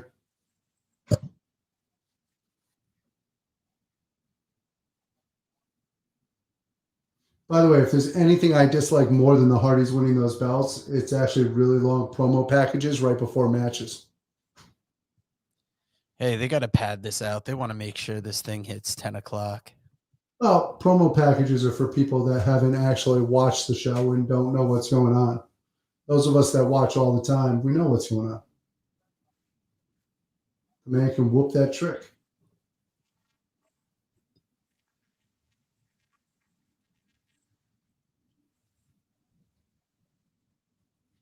So I have to assume that Ava is still working on her skills in between being the GM on NXT, because I got to believe at some point they want The Rock's daughter to actually wrestle. You would think so. I mean, didn't she step in ring for like a match and it didn't work out early on? She's been all right in this GM role. It was literally in the beginning of her career when they forced her into the ring right away. Yeah. Part of that Gacy group. It's wild to think that Ricky Starks didn't make it in AEW, but he comes to NXT, become Ricky Saints, and he's like championship material. Because he held championships, I believe, in the NWA as well. We always saw his potential there. Well, he was the FTW champion, which is the most important belt in AEW. This is really... Trick is just so over when you hear that response. We saw it when we saw him in Bridgeport. When you see the whole crowd saying whoop that Trick, it's almost hard for him to be a heel. And I can just imagine huge stadiums, chanting this as he comes in. Absolutely. For him, it's just learning to put together the total match. Yeah. Because once you get to those stadium shows, you have to be able to deliver for at least 10 minutes, 15 minutes, especially at WrestleMania. And being able to hold that momentum and hold the crowd in your hand for that long. I think he would definitely help Mello, though, if he could actually make it to the main roster and give Mello a little boost.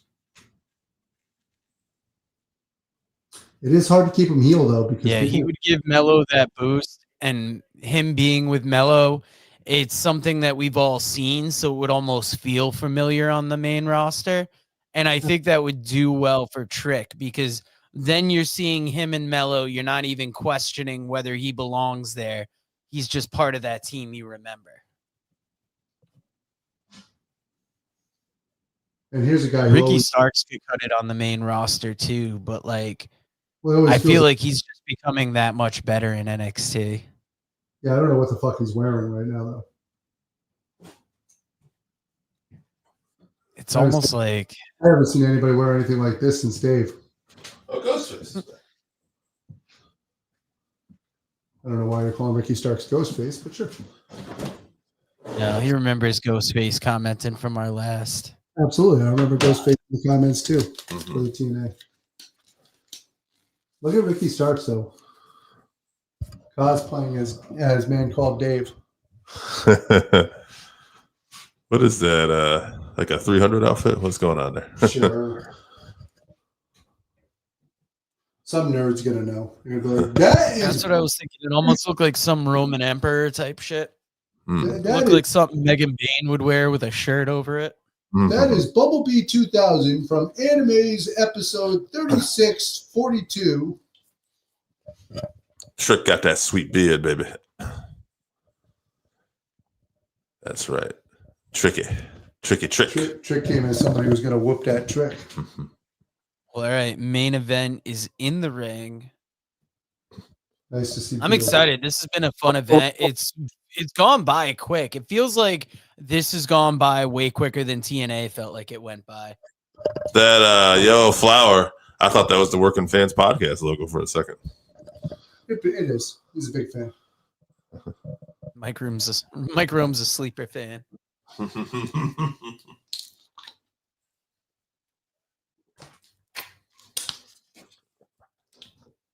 think the most impressive thing is how he wrestles with all that gold on. Trick Williams, baby. Let people know. Meanwhile, Ricky Saints, he's been at this for a little bit, though, huh? Oh, yeah. Meanwhile, Ricky Saints dressed like my mom at an Eyes Wide Shut event. Yeah, Dave, while you were out making the short, I was saying how Ricky Saints, it was a shame how he was kind of like a middling guy in AEW, but he comes to NXT and he's this champion. And we saw the possibility because we saw him in NWA. We knew he was good. Yeah. And it's just a shame that Tony Khan didn't know how to make him bigger because he feels huge in NXT right now. He did have at a time where I thought Ricky was going to be a little bigger in AEW, but he also had injuries too. So that probably didn't help out his cause at the time. You know, when he was part of that Team Taz and he had the FTW championship, I thought they were going to go a little bigger with him there. And as AJ pointed out, he was a tag champion, though that was briefly and forgettable. Big Bill. Yes, with Big Bill. Yeah, that was such a shitty team too. Yeah. Not that Big Bill is bad, but it's like it almost felt like you have Big Bill, you have Ricky Starks, they're not doing anything. Let's put them together. I think Big Bill, it was what it was. Good. He's actually good on the mic. He has size and he's got himself in an incredible condition. So I don't think they're using Big Bill right either. Ricky Saints getting back in the ring. Trick Williams had a great drop kick there. AJ and I noticed that too. Like Trick is a great athlete, man. For like his size, like he's a big guy the way he gets up there for a drop kick. It reminds me a lot of Billy Gunn with that drop kick. Snaps it off. 6'3", 6'4", can really just put the drop kick anywhere he wants to. Oh, Trick Williams. Time to get big tricky style. Yeah, tricky style, baby. Tricky. Oh, tricky. So we're all going for Ricky Saints here. We think he's going to get the dub. I just think it's too soon. I mean, he literally just won the belt. Yeah. And it's like, what's Trick Williams going to do if he gets it? Like, he doesn't need it. No. And like you said, Ricky just got it. What are we just going to get it back to Ricky at the next event? It seems like Ricky's got to get the win, solidify that he's champion, and it's time for Trick to do whatever he's got going on next. So Ricky Not out. that more time in NXT wouldn't benefit him, but like this guy just feels like get him to the main roster and get him featured. Big tricky style.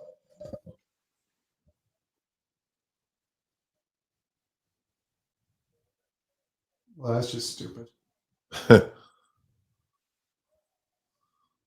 Oh. Yeah, I gotta tell you, so far this match is my least favorite match of the night. I think we've just peaked. Like we had good matches, and I think we all feel like we know how this is gonna play out. But it's funny because if it doesn't play out that way, I don't know if that's necessarily what we want because it's not against Trick. It's just we want to see Ricky get a shot to kind of run with this title a little bit. Well, that, and I also want to see Trick Williams on the main roster. That as well. Yeah, I think I really like both these guys. Oh, Ricky. And it's funny because I was just watching the subtitles and they mentioned Ricky Saints coming in looking like a cast member of 300. Oh, nice. That's fantastic. What's 300? That's a movie. Oh. 300. It came out years ago. Who was oh man, who's the star of that? Was that the one with the Spartans? Yeah. Yeah. I never saw it. Didn't seem realistic. I can't remember who was in it, but I remember it was a very stylized movie from the time. And it was a movie style that caught on for a little bit with like that super HD, almost CGI graphics going in there. I prefer real history like Hamilton. Ass kicker. Hamilton. Yeah, he killed someone. He did. He killed someone. Actually, he got killed. Killed by Aaron Burr.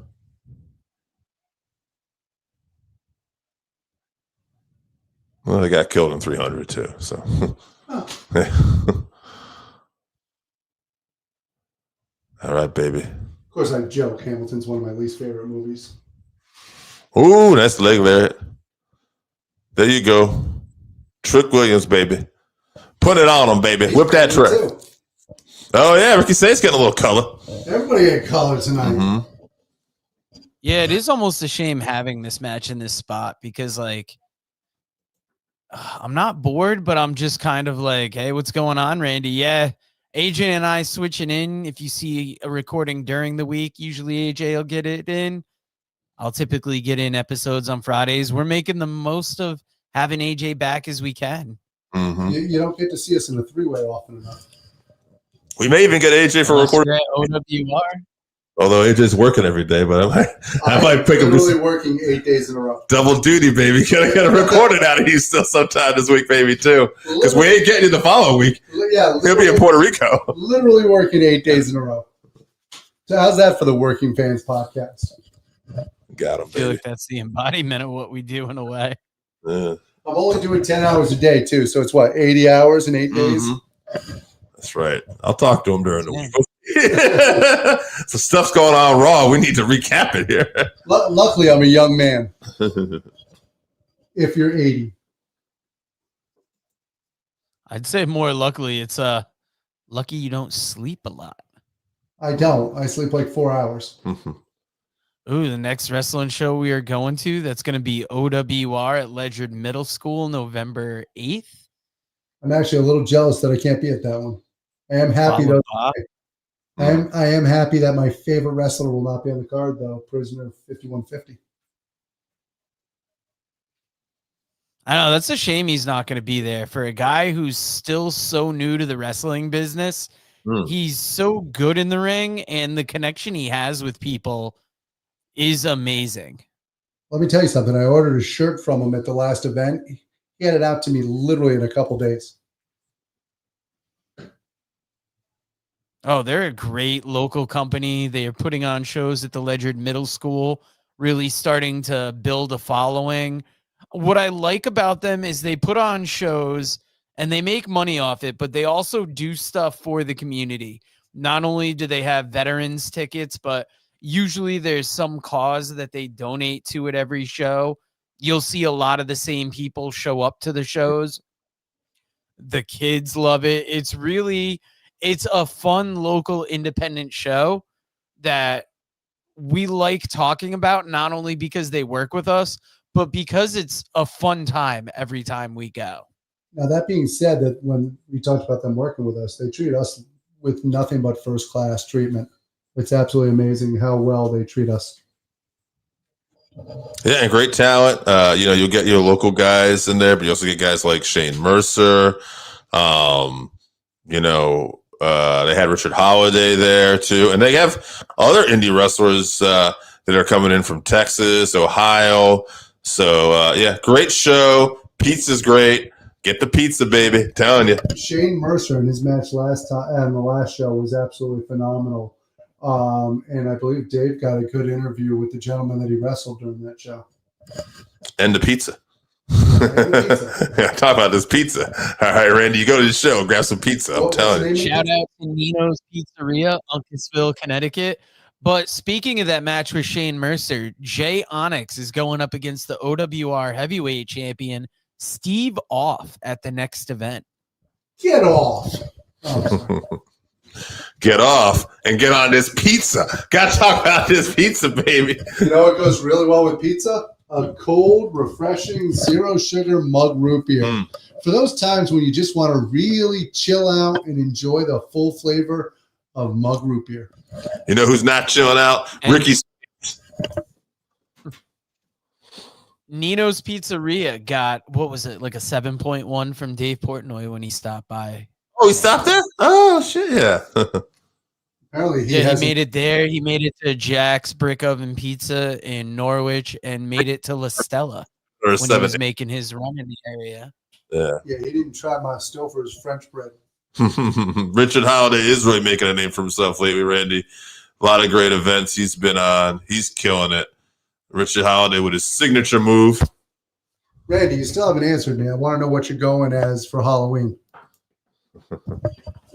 Richard Holiday is not bleeding like Ricky Saints is. Second wrestler busted open tonight. Actually, Richard Holiday could be wrestling somewhere tonight and bleeding. I don't know that he's not. So definitely could be. There's a lot of wrestling action this weekend. Mm-hmm.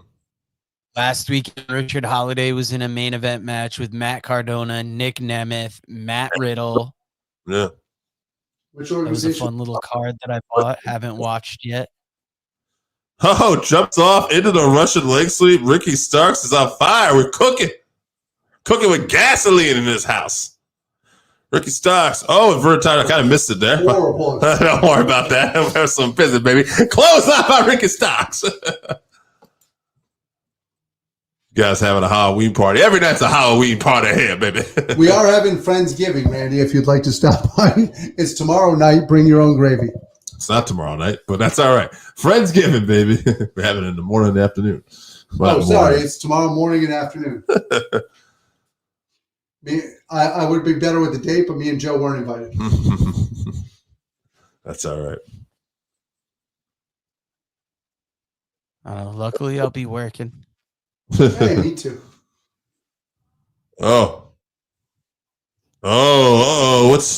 What's Tricky going for here? Just a straight up Boston Crab. Been watching his Rick Martel tapes, baby.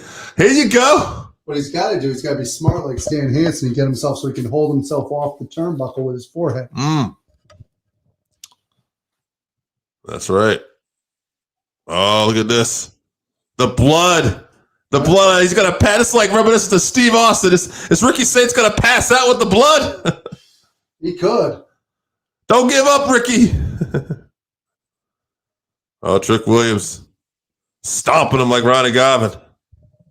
I will admit I may be planning some kind of Halloween event to play that night. It'll be a pre-recorded event. I don't know if it'll happen yet, but we might have something for you Halloween night. Little scary movie watch along.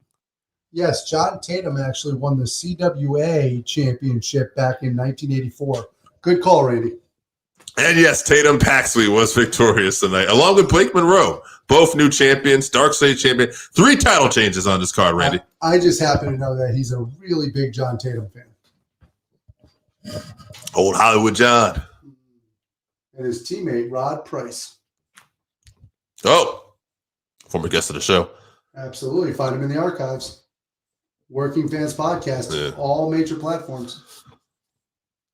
Yeah, it's been a minute since we did some interviews, but if you go in those archives, we have legends, up and comers. Yeah. I'd say fans, but I don't think the fan interview ever made it. Oh, there was that one guy, yeah. Got chopped in the chest, I heard. Tons of stories. I could tell you tons of stories. Stories, brother. He slipped through the cracks. Good guy. He was that close. Like Dave on prom night. That close. Ooh, just backhand. Pimp slapping him.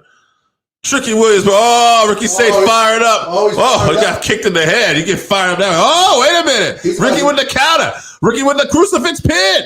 Ricky going for it. Oh, no. Ricky. Ow. Crossface. Crossface. He's got him in the crossface. I got He's it. bringing it New Orleans style. There you go. Blood on the head. Crossface. You're a legend, Ricky. Wrench that neck. Poor Trick Williams, like, he's bleeding on me. He's bleeding on me. Oh, here we go. Surprised the Hardys lost. Yeah, the Hardys lost. Top 5 wrestling moves, guys. I'll start. Go ahead. You start. Powerbomb. DDT. Diamond cutter. Lariat. And Frankensteiner. Well, we have one in common. I like the Lariat. I've always been a fan of the Lariat. Did he just win the belt? No, he's just grabbing it. Oh. So I love the Lariat. You know, I love a good clothesline. DDT's good. DDT was good about 100 years ago. That's when it was effective. I like the spinning toe hold.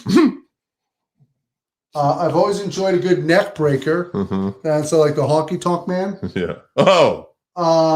A small package. Doesn't hurt as much. And then who doesn't like a good Oklahoma, roll? Yeah. Very nice. I'm going to go moonsault. Yes. Shooting star press. Oh. Got to go with the figure 4. Whoop that trick. Whoop that. Moonstar, shooting star. I'm going to go with the Swanton bomb since we saw enough of them tonight. Sure. And I like a good side Russian leg sweep. Yeah, I saw that's a good one.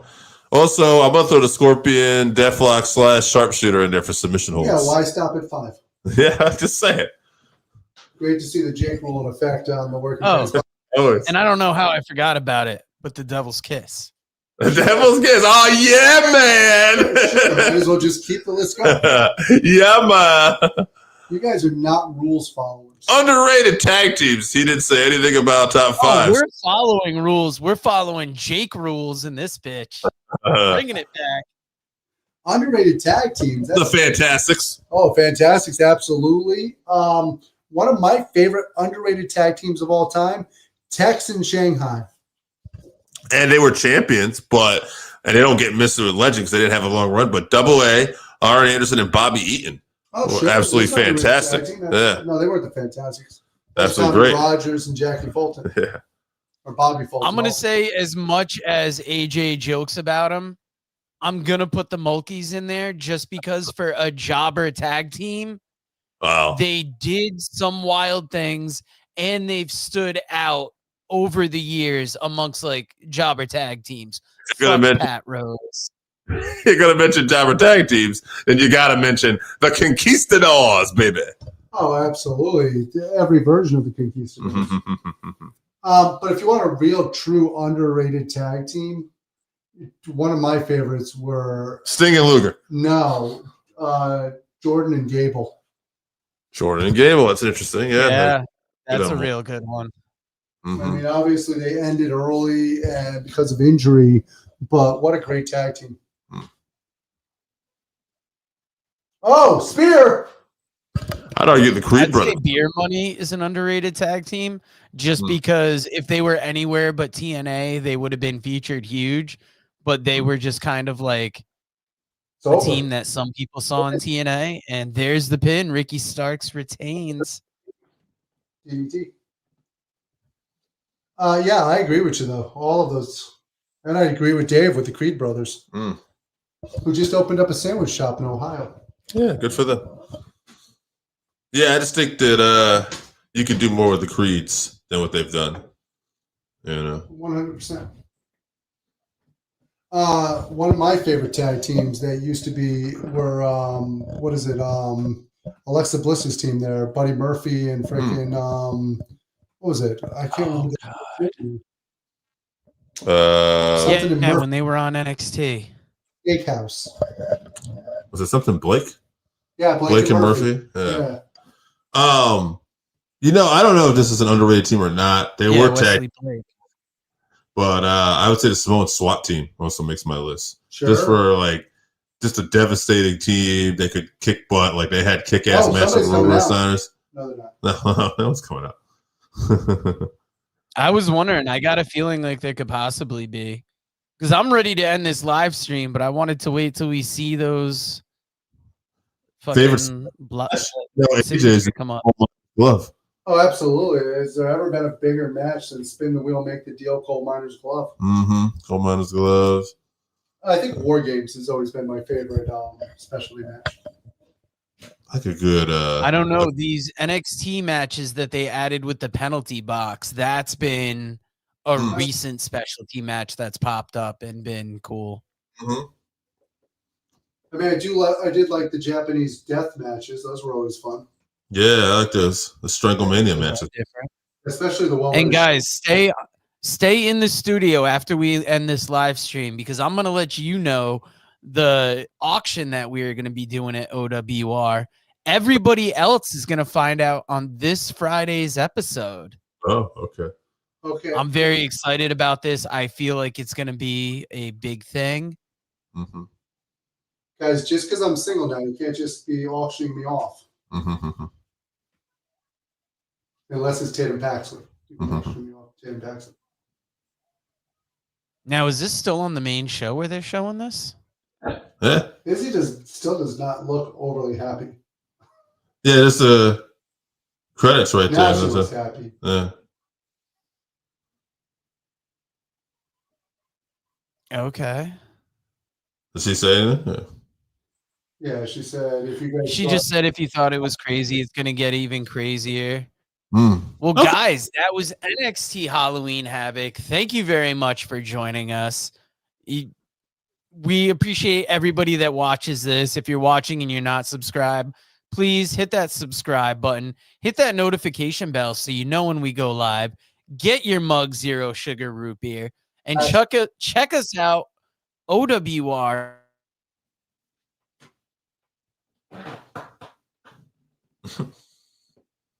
Check them out. Man, died.